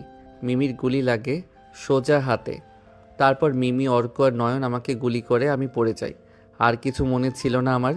যখন জ্ঞান ফেরে তখন দেখি, যখন চোখ মেলে তাকালো নিলয়, তখন সকাল হয়ে গেছে। বেশ খানিকটা সময় হলো। ভাঙা জানালা বেয়ে বাইরের হালকা রোদ ভেজা স্যাঁতস্যাঁতে ঘরে এসে পড়ছে। মাথাটা তখনও ঝিম ধরে আছে ওর। মাথার পিছনে বেশ ব্যথা অনুভব করলো নিলয়। হাতে পায়ে অনেক জায়গাতে ব্যান্ডেজ দেখে সে। ব্যথায় কেমন যেন সব কুকিয়ে উঠতে লাগলো। সে ঠিক কোথায় আছে তা জানার চেষ্টা করলো। আধো আধো অন্ধকারময় ঘরের চারিদিকে একবার তাকালো সে। তেলা পোকাতে চারিদিক যেন যুদ্ধ বাঁধিয়েছে। ছোট্ট একটি চেয়ার ঘরের এক কোণাতে পড়ে আছে, যার একটি পায়া অকেজো। কিন্তু আমি কোথায়, কিভাবে এলাম এখানে, কেন এলাম? কথাগুলো বের করে বলল কয়েকবার। ঠক ঠক ঠক। কে যেন খুব বিচ্ছিরিভাবে দরজায় কড়া নাড়ছে। ধরফর করে বিছানা থেকে উঠে বসলো নিলয়। কয়েকদিন ধরেই সে আধা মরা অবস্থায় পড়েছিল। হঠাৎ ঘুম ভাঙার কারণে নিলয় মনে করতে পারল না সে এইরকম ময়লা আলো বাতাসের অপ্রতুলতা যুক্ত দুর্গন্ধময় পরিবেশের একটা চার দেয়ালের কুটুরিতে কি করছে। তার মাথার নিচে তেল চিটচিটে বালিশ আর গায়ে টাইয়ের দাগ যুক্ত হলদে সাদা রঙের চাদর থাকার কারণটাও তার মনে এলো না। কেবল মনে পড়ল কে বা তারা তাকে একবার নিলয় বলে ডাক দিয়েছিল। সাথে সাথে চোখের সামনে ভাসতে লাগলো সিফাতের রক্তাক্ত নথর দেহটা। নিলয় এই রুমে নিজে আসেনি, তাকে মাথায় জোরে লোহার রড দিয়ে মেরে এখানে আনা হয়েছে। নিলয়কে আহত করে মিমিরা চলে যায়। তারপর কয়েকজন লোক এখানে তাকে ধরে এনেছিল। নিলয় জানে না তারা কারা ছিল, কেবল তার মুখ দিয়ে অনবরত লালা বের হচ্ছিল। বিছানা ছেড়ে উঠতেই নিলয় আহ বলে শব্দ করে উঠল। পায়ের সাথে কিছু একটা লেগে ব্যথায় ককিয়ে উঠল নিলয়, কারণ তার সারা শরীর ব্যথা। লং চেইন বুট কনভার্সের সাথে চেনের মধ্যে লুকিয়ে রেখেছে 2 পয়েন্ট ক্যালিভারের পিস্তল। সেই পিস্তলের মাথা পায়ে লাগতেই ব্যথায় আহ করে ওঠে নিলয়। এটি সে তার নিতান্তই আত্মরক্ষা বা প্রয়োজন ছাড়া ব্যবহার করে না, কিন্তু এটা দিয়ে সে মিমিকে মেরেছিল। আবার এটা কিভাবে তার কাছে এলো? অসহ্য একটি যন্ত্রণায় তার নিজেকে কেমন যেন খাঁচার ভিতরে আটকে পড়া নখর দন্তহীন সিংহ মনে হলো, যার শুধু ক্ষমতাই কেড়ে নেওয়া হয়নি, বরং একই সাথে কেটে নেওয়া হয়েছে তার গর্বের কিশোর। ওইদিকে তখনও দরজায় কড়া নাড়ার শব্দ বেজেই চলেছে। যখন সে বিছানা ছেড়ে উঠবে তখনই পিস্তলটি তার পায়ে লেগে তাই আহ বলে শব্দ করে যায়। চেন খুলে হাতে তুলে নেয় পায়ের বুটে থাকা পিস্তলটি। তারপর সন্তর্পণে দরজার কাছে যেয়ে দরজার শিকলে চোখ রাখল নিলয়। তারপর কড়া গলাতে জিজ্ঞাসা করল কে। ও পাশ থেকে জবাব এলো, মামা, আমি মঈন, তোমার জন্য সকালের খাবার আনছি। নিলয় বেশ চমকে যায়। নিজেকে সামলে দরজার কি হলে চোখ দেয়। সামনে সে আরো 3 জন লোককে দেখতে পায়, রাজেশ, জসিমা, রাকিব, ডাক্তারকে। নিলয় দরজা খোলে। ইয়ে মানে তোরা? আর আমি এখানে কেন, কিভাবে এলাম? নিলয়ের কোনো প্রশ্নের জবাব কেউ দিল না। রাকিব নিলয়কে ভিতরে নিয়ে যায়। বিছানাতে শুয়ে দিতে দিতে রাকিব বলে, তোকে না বলেছিলাম এসব আগে থেকে ছেড়ে দিতে? কথা তো শুনবি না। তোর জন্য সিফাত আমাদের ছেড়ে চলে গেল। তোদের এই মাস্তানের জন্য নীলাকে খুঁজে পাওয়া গেল না। আর কাকে কাকে হারাতে হবে বলবি আমাকে? রাকিব, নিলয়, নীলা আর সিফাত সমবয়সী বন্ধু ছিল। রাকিব থাকতো নিলয় আর সিফাতদের বস্তিদের পাশে একটি ছোট্ট বাড়িতে, আর নীলা থাকতো রাকিবদের বাড়ির পাশে। চারজন বন্ধু ছিল, কিন্তু নীলা জানতো না নিলয় আর সিফাত গ্যাং চালায়। রাকিবের বাবা ছিল স্কুল মাস্টার, আর নিলয়ের বাবা ছিল বড় ব্যবসায়ী। তবুও চারজন বন্ধু হয় কাকতালীয় ভাবে। রাকিবের বাবার স্বপ্ন ছিল রাকিবকে বড় ডাক্তার বানাবে, কিন্তু কয়েক বছর আগে রমেশ নামের এক বিল্ডারের কারণে রাকিবের বাবা খুন হয়। কারণ রাকিবদের বাড়ির জমি ও বস্তির জমি সে কেড়ে নিতে চেয়েছিল। রাকিবের বাবা বাধা দেওয়াতে রমেশের লোক তাকে গুলি করে মারে। পরে নিলয় আর সিফাত রমেশকে সহ ওদের গ্যাংয়ের সবাইকে মেরে ফেলে। আর এই কারণেই নীলা, নিলয়, রাকিব আর সিফাতের থেকে দূরে থাকতে শুরু করে। একসময় নীলার বাবা নীলাকে নিয়ে কোথায় জানি চলে যায়। পরে রাকিবও তাদের গ্যাংয়ে যোগ দিতে চেয়েছিল, কিন্তু নিলয় তা হতে দেয়নি। রাকিবের বাবার স্বপ্ন নিলয় পূরণ করে। এই কারণেই নিলয়ের কিছু হলে রাকিব সবার আগে চলে আসে। আর কখনোই তুই মাস্তানি ছাড়তে বলবি না কেন? ও বুঝতে পেরেছি, তোর মাথায় খুনের নেশা চেপেছে। চাপবেই তো। যখন মিমিরা তোকে মেরে ফেলেছিল প্রায়, আশরাফ চাচা আর আমরা না গেলে কি হতো বুঝতে পারছিস? নিলয় চুপ হয়ে যায়। রাকিব নিলয়কে ভালোভাবে দেখতে থাকে। মঈন বলে, মামা, পত্রিকাতে তোমার ছবি বের হয়েছে। সিফাত ভাইয়ের লাশ পাইছে পুলিশ। মিমি আপা, অর্ক, নয়ন আর পুলিশ তোমার হন্য হয়ে সারা ঢাকা শহর খুঁজতেছে। তোমার চিন্তা নাই, আশরাফ মামা সব সামলাবো কইতাছে। তোমারে যখন মেরে ফেলে রেখে গেছিল সব, তখন আমরা চারজন যাইয়া তোমারে এখানে নিয়ে আনছি। তুমি টেনশন করো না। আশরাফ মামা তোমারে কইছে তুমি যেন কয়দিন এখানে গা দেখা দিয়ে থাকতে, সময় মতো তোমারে এখান থেকে বের করবে। এক নাগারে কথাগুলো বলে মঈন। সারা শরীর যেন নিলয়ের কাঁপতে শুরু করেছে। রাগে সারা শরীর যেন থরথর করছে। এভাবেই কেটে যায় একটা বছর। বদ্ধ ঘরে পড়ে থাকে নিলয় আধমরা হয়ে। শরীরটা আস্তে আস্তে ঠিক হলেও মন ও মাথা তার মিমিকেই মেরে ফেলার চিন্তাতে মগ্ন ছিল। নিলয় কথাগুলো বলে সবার দিকে তাকায়। নেহা স্তব্ধ হয়ে শুনতে থাকে কথাগুলো। নিলয়ের চোখে স্পষ্ট রাগের প্রতিচ্ছবি নেহা দেখতে পায়। নেহা টেবিল থেকে এক গ্লাস পানি গলাতে ঢেলে আবার নিলয়ের দিকে তাকায়। সে সময় মাসুম বলে, ভাইয়ের সাথে পরিচয় হয় একটা ঝামেলার মাধ্যমে, যেখানে উনি হিরোদের মতো এসে আমাদের বাঁচায়। অবশ্য ঝামেলা করেছিলাম আমরা নিজেরাই। কি করতাম? পড়ার জন্য গ্রাম থেকে টাকা চাইতে পারতাম না। বাপ গরিব ছিল, কষ্ট করে টাকা পাঠাতো, তা বোর্ড বিল, পরীক্ষার ফিস চলাফেরা করতেই শেষ হয়ে যেত। তাই আমরা তিনজন মিলে ছোটোখাটো চিন্তাই করে বেড়াতাম। একদিন ভাইয়ার ব্যাগ নিয়ে আসছিল, আমরা যেয়ে ওনাকে চিন্তাই করি, আর পাবলিকগুলো আমাদের ধরে ফেটাতে যাবে, তখনই উনি থামিয়ে দেয়। আমরা ভেবেছিলাম উনি আমাদের পুলিশে দিয়ে দেবে। আমরা পা ধরে মাপ চাইতে যাব, তখনই উনি হেসে দেয়। আমরা ওনার হাসির দিকে তাকিয়ে থাকি। উনি বলে, চিন্তাই করতে নেই, হাত পা সবই ঠিক আছে, হয় কর্ম করো না হয় মরে যাও। আর ব্যাগটা চিন্তাই করে কিছুই পেতে না তোমরা। ব্যাগটা তিনি আমাদের সামনে খোলে। আমরা তিনজন ভয়ে লাফিয়ে উঠি, কারণ ব্যাগে ছিল অনেকগুলো পিস্তল। তিনি চলে যায়। তারপর আমরা ওনাকে খুঁজে বের করি। তারপর আস্তে আস্তে যোগ দিই ভাইয়ার গ্যাংকে। সেখান থেকে আর ভাইয়ার পিছু ছাড়িনি। এইভাবে ভাইয়ের সাথে থাকি 3টে বছর। প্রতি রাতে ভাইয়া খুব কাঁদতো আর ডায়েরিতে কী সব লিখতো। একদিন মিমির খোঁজ পায় আমরা। সেদিন মিমির বিয়ে হয়ে গেছিল, আর আমরা সেই বিয়েতে সবার সামনে তাকে মেরে দেই। নিলয় চুপ করে বসে থাকে। নেহা নিলয়ের পাশে এসে বসে। তারপর, সরি নিলয় সাহেব, আমি আপনাকে কষ্ট দিতে চাইনি। নিলয় নেহার দিকে তাকায়। নেহা নিলয়ের দিকে এক দৃষ্টিতে চেয়ে আছে। নিলয় তারপর রাফাত, মাসুম, সিয়াম আর রুদ্রের দিকে তাকায়। ওরা সেখান থেকে চলে যায়। নেহা নিলয়ের একদম কাছে যেয়ে বসে। নিলয় বলে, কোনো ব্যাপার না, কাল তোমার ক্লাস আছে, ঘুমিয়ে পড়ো। নিলয় আর কোনো কথা বলার সুযোগ দেয় না নেহাকে। তাড়াতাড়ি উঠে ঘরের লাইট অফ করে নিলয় ফ্লোরে বিছানায় যেয়ে শুয়ে পড়ে। নেহা নিলয়ের দিকে তাকিয়ে আছে, আর নিলয় অন্যদিকে ঘুরে শুয়ে আছে। নেহা ভাবতে থাকে, ইস, মানুষটা আসলেই অন্যরকম। মাসানি করলেও মনটা কিন্তু অনেক ভালো তার। মানুষটার পাশে আমার থাকতে হবে। নেহা এসব ভাবতে ভাবতে ঘুমিয়ে পড়ে। কখন বুঝতেই পারেনি। নেহা, এই নেহা, ওঠো। নেহা ধরফর করে উঠে তাকিয়ে দেখে অনেকটা সকাল হয়ে গিয়েছে। আজ নামাজও পড়তে পারলো না নেহা। সামনে তাকিয়ে দেখে নিলয় একদম রেডি হয়ে দাঁড়িয়ে আছে। কি ব্যাপার, আজ ইনি এমন সেজে আছে কেন? আজও কি ইউনিভার্সিটিতে যে আমার বান্ধবীদের ক্রাশ খাওয়াবে নাকি? একদম খুন করে ফেলবো, ফাজিল বর একটা। আমার সাথে কোনো মাস্তানি চলবে না, বলে দিলাম। নেহা নিলয়ের সাদা শার্টের উপর কালো টায়ার কোট পরে থাকতে দেখে মনে মনে কথাগুলো বলে ফেলল। এদিকে নেহার ঘুমন্ত চোখের দিকে নিলয় একদম হাঁ করে তাকিয়েছিল। এখনো চোখ দুটিতে ঘুম লেগে আছে। ঘুম ঘুম দুটি চোখ সাধারণ চোখের থেকে একটু ছোট দেখায়, আর এটাই নিলয়ের সবচাইতে বেশি পছন্দের।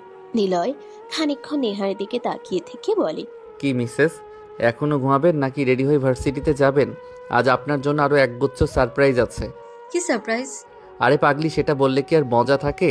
রেডি হয়ে তাড়াতাড়ি নিচে আসো, তোমাকে ভার্সিটিতে পৌঁছে অনেক কাজ আছে। আরেকটা ঘুমায় না? নেহা কথাটা বলেই আবার বিছানায় শুয়ে পড়ে, আর তখনই নিলয় নেহার নাক টেনে দেয়। নেহা কিছুক্ষণ নিলয়ের দিকে তাকিয়ে শুয়ে থাকে, আর ঠিক তখনই নেহাকে কোলে তুলে নিয়ে যায় বাথরুমে। দরজার কাছে নামিয়ে দাঁড়িয়ে থাকে নিলয়। নেহা বলে, এভাবে কোলে তুলে নেওয়ার কি দরকার ছিল? নামিয়ে দেবেন যখন। কি এবার যান, আমি এখন চেঞ্জ করব। আবার কি হয় থাকলে? আমরাই তো। চুপ ফাজিল, ওরা সবাই দেখছে তো। কারা দেখছে? কারা আবার? যারা পড়ছে গল্পটা। এবার যান। নেহা নিলয়ের দিকে পানি ছুঁড়ে দেয়। নিলয় ছিটকে সরে আসে দরজা থেকে, আর তখনই দরজা আটকে দেয় নেহা। নিলয় হাসতে হাসতে নিচে আসে। আর সে খুশি, কারণ সে সিদ্ধান্ত নিয়েই ফেলেছে নেহাকে আঁকড়ে ধরে বাকিটা জীবন পার করে দেবে মাস্তানি ছেড়ে। তাই তো আজ বাড়িতে পুরনো কিছু গেস্ট আসবে। কিছু সময় পর নেহা রেডি হয়ে আসে। আজও সেই প্রথম দিনের মতো একটা নীল রঙা ড্রেস পরে এসেছে নেহা। নেহার নানু নিলয়ের দিকে তাকিয়ে ফিসফিস করে বলে, নিলয় আমার নাতি বলে কথা, এত তাকিও না। ইস, তোমার নানি যদি একটু মাঝে মধ্যে এমন ড্রেস পরতো। আমার যা চেহারা, তাতে মনে করো এখনো 2-4টে মেয়েকে পড়াতে পারি, কিন্তু তোমার নানির ঠেলায় তা আর হয় না। নিলয় মুচকে হাসে। এদিকে নেহার নানি নেহার কানে কানে বলে, কিরে, এইভাবে জামাইয়ের দিকে তাকাস না, আমরা তো আর নিয়ে যাচ্ছি না আমার নাচ জামাই বলে কথা। ইস, তোর নানু যদি এমন লুকে একটু আমার সামনে ঘুরতো, আমার যা চেহারা, তাতে মনে কর 2-4টে ছেলেকে এখনো পটিয়ে প্রেম করতে পারি। নেহা হেসে দেয়। নিলয়ও হাসে। এদিকে দুজন বুড়ো বুড়ি ওদের দুজনের হাসির দিকে তাকিয়ে থাকে। বৃদ্ধ মানুষ দুটির মুখে যুবকদের হাসানোর জন্য মুচকি হাসি লেগে রয়েছে। খাবার খাওয়ার পর নেহাকে নিয়ে নিলয় বের হয়। ভার্সিটির কাছে আসতেই নিলয়ের ফোনে মেসেজটিও বেজে ওঠে। নিলয় মেসেজটি চেক করে, দেখে কোনো এক অজানা নাম্বার থেকে কেউ ছবি পাঠিয়েছে। আর সেই ছবির সাথে নিলয় বেশ পরিচিত। এটা কাল রাতের ছবি, যেখানে নয়নকে নিলয় নিজেই মেরে ফেলছে। নিলয় চুপ হয়ে যায়। কেমন যেন এক অস্বস্তি ভর করতে লাগলো তার শরীরে। মনে মনে বলে, আমার কি তবে মাস্তানি ছাড়া হবে না? এই রাখেন রাখেন। নিলয় ভার্সিটির গেট ছাড়িয়ে চলে যাচ্ছিল। নেহা গাড়ি থামাতে বলে। নিলয় নিজেকে নিয়ে ভাবতে ভাবতে কখন যে চলে এসেছে গন্তব্যে টেরই পেল না। গাড়ি ধপ করে ব্রেক করে। নেহা নামে। নিলয়ও নামতে যাবে, তখনই নেহা বলে ওঠে, এই না না, একদমই নামাবেন না। এমনিতেই আমার বান্ধবীগুলো আপনার উপর ক্রাশ খেয়ে আছে, তার উপর এত সুন্দর করে সেজেগুজে ভার্সিটিতে ঢুকলে কোনো হারামি মার্কা মেয়ে এসে আবার কে নিয়ে চলে যাবে। আপনি সোজা চলে যান। আরে কি বলো? যান বলছি। নেহা একটি চিৎকার দিয়ে ওঠে। নিলয় হেসে দেয়। নেহা আর কিছু না বলে ভিতরের দিকে অগ্রসর হতে থাকে। নিলয় গাড়ি ঘুরিয়ে চলে আসতে থাকে। নেহা কিছুটা দূর যাওয়ার পর খেয়াল করে সেই দিনের অপরিচিত ছেলেগুলো আবারও নেহার পিছনে পিছনে আসছে। আচ্ছা, কারা এরা? কেন আমার পিছনে পড়ে আছে? আচ্ছা, এরা নিলয়ের কোনো শত্রু না তো? কি জানি, আজ নিলয়কে বলতে হবে। কথাগুলো ভাবতে ভাবতে ভার্সিটিতে প্রবেশ করে নেহা। আফরিন ও শান্তার সাথে দেখা হয় ওর। তিনজন হেঁটে ক্লাসের দিকে যাচ্ছে, তখনই দেখে সামনে জিহান দাঁড়িয়ে আছে। নেহা মাথাটা নিচু করে নিয়ে হেঁটে যেতে থাকে। জিহানের কাছে আসতেই জিহান নেহার সামনে যেয়ে দাঁড়ায়। নেহা পাশ কাটিয়ে যাবে, আবারও জিহান নেহার সামনে যেয়ে দাঁড়ায়। কি হচ্ছে জিহান এসব? চুপ, কোনো কথা বলবি না। জিহান কথাটি বলেই পিছনের পকেট থেকে ছোট্ট তরল ঘেরা একটি বোতল বের করে। জিহানের দিকে সবাই অবাক চোখে তাকিয়ে আছে। জিহান বলে, এটা কি দেখেছিস? এটা হলো অ্যাসিড। নেহা শোন, আমি তোকে ভালোবাসি। তোকে যদি না পাই, আমি কিন্তু তোকে কারো হতে দেবো না, মনে রাখিস। জিহান কোনো কথা বলে না। আর নেহা হাত তুলতে যাবে জিহানকে চড় মারার জন্য, তখনই জিহান হর্ন হর্ন করে হেঁটে চলে আসে ওদের সামনে থেকে। নেহা কেবল বড় বড় দৃষ্টিতে তাকিয়ে আছে জিহানের চলে যাওয়ার দিকে। আর সহ্য করা যাচ্ছে না নেহা, এখনই নিলয় ভাইয়াকে ফোন করে বলছি। ওর কত বড় সাহস, তোকে অ্যাসিডের ভয় দেখায়? না ফি, থাম, ওনাকে বলিস না। ও জানলে জিহানকে আর তোরা কেউ দেখতে পাবি না। কোনো ব্যাপার না দোষ, ও কি স্বর্গে যাবে? স্বর্গে যাবে কিনা জানি না, তবে উপরে যাবে এটা স্বর। বাদ দে না, জিহানকে পরে বোঝানো যাবে। চল ক্লাসে যাই। আর এই ব্যাপারে প্লিজ তুই নীলয়কে বলবি না কিছু। আচ্ছা চল। ওরা তিনজন ক্লাসের দিকে চলে গেল। এদিকে নিলয় আশরাফ সাহেবের অফিসের সামনে এসে দাঁড়িয়েছে। গাড়ি থেকে নেমে গাড়ির সামনে বসে সিগারেট জ্বালায়। ধোঁয়া উপরে ছেড়ে পকেট থেকে ফোনটা বের করে। রাফা, সিয়াম, মাসুমা, রুদ্রকে কল দেয়। ওরা সবাই 5 মিনিটের মধ্যে চলে আসে। সবাই নিলয়ের সামনে এসে দাঁড়ায়। নিলয়ের মুখে আজ প্রথম কেমন যেন একটা চিন্তার ছাপ তারা দেখতে পায়। রুদ্র বলে উঠে, কি ব্যাপার ভাইয়া, কোনো সমস্যা? কি সমস্যা? সেই মেয়ে অচেনা আগন্তুক, এই নে দেখ। সবাই নিলয়ের ফোন থেকে ফটোগুলো দেখতে থাকে। রাফাত বলে, নাম্বার ট্যাগ করি চল। লাভ নেই, এটাও ভুয়া নাম্বার। কেউ জেনে শুনে সঠিক নাম্বার এমন অবস্থায় দেবে না। আর তাছাড়া খুন করার পর ওই মেয়েটা আমাদের কাছে এসব পাঠাচ্ছে, কিছু একটা রহস্য তো আছেই। তবুও একবার ট্রাক করিনি, চলো। ওরা নাম্বার নিয়ে চলে যায়। নিলয় ধীর পায়ে হেঁটে অফিসে প্রবেশ করে। নিলয়ের মুখে চিন্তার ছাপ ওই আগন্তুক মেয়েটাকে নিয়ে নয়, চিন্তার ছাপ মাস্তানি ছেড়ে দেবে বলে আশরাফ সাহেবের কাছে আসছে বলতে। আর তিনি বিষয়টা কিভাবে নেবে এটা ভেবে নিলয় চিন্তিত। কারণ নিলয়কে ব্যবহার করে আশরাফ সাহেব এখন শহরের মেয়র হয়ে গেছে। পুরো ঢাকা সিটি এখন আশরাফ সাহেবের কন্ট্রোলে। নিলয় অফিসের ভিতরে প্রবেশ করে। আশরাফ সাহেবকে কেমন যেন অন্যরকম মনে হতে থাকলো নিলয়ের। কেমন যেন শুকনো মুখ। নিলয়ের চিন্তাটা আরো বেড়ে গেল। সোজা যেয়ে চেয়ার টেনে বসে পড়লো সামনে। স্যার, আজ আপনাকে চিন্তিত লাগছে। আশরাফ সাহেব কোনো কথা বলেন না। টেবিল থেকে সিগারেটের প্যাকেট নিয়ে একটি সিগারেট জ্বালায়। তারপর ধোঁয়া মুখে নিতেই জোরে কেশে উঠে সিগারেট ফেলে দেয়। তারপর নিলয়ের দিকে তাকিয়ে বলে, বুঝলে নিলয়, কথাটা যে কিভাবে তোমাকে বলি। নিলয় বেশ ঘাবড়ে যায়। মাস্তানি করলেও নিলয় কখনো আশরাফ সাহেবের সাথে বেয়াদবি করেনি। আর আশরাফ কখনো কথা বাঁধিয়ে না রেখে বলে দিত। কিন্তু আজ এইভাবে সংকোচতা দেখে নিলয় আসলে একটু হলেও ঘাবড়ে যায়। এক মুহূর্ত নিলয় ছটফট ভেবে ফেলে। আচ্ছা, ওই আগন্তুক মেয়েটা কি আশরাফ সাহেব চেনে, নাকি ওই মেয়েটা এনারই লোক? হতেও পারে, হয়তোবা আশরাফ সাহেব বুঝে ফেলেছেন আমি মাস্তানি যে কোনো দিন ছেড়ে দিতে পারি, তাই হয়তো আমাকে ব্ল্যাকমেইল করার জন্য এমন প্ল্যান করেছে। তাই যদি হয় তাহলে এনাকে মারতে আমার একদমই হাত কাঁপবে না। কিন্তু এমনটা তিনি নাও করতে পারে, কারণ আমি তো তার মেয়ের জামাই। আর বড় কথা, আমার আগেকার এক প্রকার আত্মীয়। আচ্ছা, মাস্তানি জগতে কি আত্মীয় জামাই বলে কিছু হয়? আমি শিওর ওই অচেনা মেয়েটির পিছনে ইনি আছে। খুব চালাক এই আশরাফ সাহেব। নিলয়ের কথাগুলো মনে মনে ভাবতে থাকে।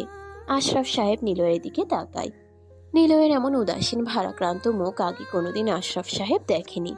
তাই তিনি কিছু সময় চুপ থেকে বলে, নিলয় প্লিজ, কথাগুলো তুমি বোঝার চেষ্টা করবে। নিলয় এবার একদমই শিওর হয়ে নেয় যে এইসবের পিছনে আশরাফ সাহেবের হাত। তা না হলে তিনি এভাবে কোনোদিনও কথা বলেনি, আজ কেন বলছে? শালা বেইমান একটা। সামনে বসা আশরাফ সাহেবের দিকে নিলয় বেশ ঘৃণিত দৃষ্টিতে তাকায়। আশরাফ সাহেব বলে, প্লিজ নিলয়, তুমি রাগ করো না। আসলে আমি বুঝতে পারছি যে তুমি আমার উপর রেগে যাবে, কারণ তুমি কখনোই আমার থেকে এসব আশা করোনি। আশরাফ সাহেব থেমে যায়। নিলয়ের প্লে বয় মুখের দিকে বোকা দৃষ্টিতে তাকায় তিনি। নিলয় আর নিজেকে সামলাতে পারে না। কোটের পিছন থেকে বাম হাত দিয়ে পিস্তল বের করে টেবিলের নিচে রেখে দেয়। প্যান্টের পকেট থেকে ডান হাত দিয়ে সাইলেন্সার বের করে পিস্তলের মাথায় আটকে নেয়। ট্রিগার চাপতে যাবে তখনই নিলয়ের ফোন বেজে ওঠে। নিলয়ের হাত কেঁপে ওঠে। পকেট থেকে ফোন বের করে, ভাইয়া ট্র্যাক হয়ে গেছে। আর মজার ব্যাপার কি জানো, খোঁজ নিয়ে দেখলাম নাম্বারটি অর্কের নামে তোলা, আর নাম্বারের মাধ্যমে ওর ঠিকানাও পেয়ে গেছি। নিলয়ের মাথাটা যেন ঝিম মেরে উঠে। অর্কের নামটা শুনতেই নিলয়ের গায়ে লোম যেন দাঁড়িয়ে গেল। নিলয় বসা থেকে উঠতে যাবে তখনই আশরাফ সাহেব নিলয়ের বাম হাতটি চেপে ধরে। নিলয় ওনার দিকে তাকায়, তারপর শান্ত গলায় বলে, নিলয়, আজ যা বলছি হয়তো তা তুমি আশা করনি কোনো দিন। দিন দিন না আমার বুকের ব্যথাটা বেশ বেড়ে চলেছে। প্রতি রাতেই মনে হয় প্রচণ্ড রকম ব্যথা শুরু হয়। আমি কাউকেই বলিনি, ভাবছো আমার দ্বিতীয় বউকে বললাম না, সে তো একটা ডাইনি, সে শুনলে আমাকে আগে মেরে ফেলতো। নেহার মুখের দিকে তাকিয়ে ভেবেছিলাম ওর বাচ্চা বয়সে একটা মায়ের খুব দরকার, যে কিনা বাচ্চা মেয়েটাকে খুব আদরে রাখবে। কিন্তু সেই ভাবনা আমার ভুল ছিল। নেহার দিকে তাকিয়ে বিয়েটা করেছিলাম, কিন্তু বিশ্বাস করো নিলয়, সংসারে তারপর থেকেই ঝামেলা। গত রাতে বুকে প্রচণ্ড রকম ব্যথা অনুভব হয়, কাশতে কাশতে বমি করি আর রক্ত বের হয় বমির সাথে। আমি মনে হয় বাঁচব না। আর বুকে ব্যথা উঠলে নেহার মুখটা আমার খুব খুব মনে পড়ে নিলয়। ওর চেহারাটা আমার চোখের সামনে ভেসে থাকে। ডক্টর বলেছে বুকে এভাবে ব্যথা অনেক আগে থেকে চলছে, তাই আর বেশি ঝামেলাতে জড়ানোর কোনো দরকার নেই। তাই বলছিলাম কি, তুমি প্লিজ মাস্তানিটা ছেড়ে দাও, সুখে থাকার চেষ্টা করো নেহাকে নিয়ে। এইসব লাইন থেকে দূরে সরে যাও, ওকে সুখে রাখো। তোমার কিছু হলে আমার মেয়েটা আর কোথাও যাবে বলো, প্লিজ। টেবিলের নিচে থাকা ডান হাত থেকে পিস্তলটি নিলয়ে পড়ে যায়। কি বলবে সে খুঁজে পায় না। সে তো মাস্তানি ছাড়ার কথা বলতে এখানেই এসেছিল, আর কিসব বাজে বাজে চিন্তা আশরাফ সাহেবের সম্পর্কে করেছেও। ভেবেই কেমন যেন অনুতাপ লাগছে। নিলয় অপরাধী মুখ নিয়ে আশরাফ সাহেবের দিকে তাকায়, তারপর বলে, স্যার ছেড়ে দেব। আমি অনেক ভেবে দেখলাম এভাবে তো আর দিন চলবে না, কিন্তু ছাড়বো আরও কিছুদিন পর। কেন? অর্ককে খুঁজে পেয়েছি, তাকে মারবো, তারপর একটা মেয়েকে মারবো। মেয়ে? আমাকে সব সময় ফলো করে। আমার অনেক প্রমাণ ওই মেয়েটার হাতে আছে, ওকেও মারবো। আচ্ছা। নিলয় আর দাঁড়ায় না, সোজা পিস্তলটি হাতে নিয়ে হন হন করে হেঁটে বেরিয়ে যায় নিলয়। ফোন বের করে মাসুমকে বলে,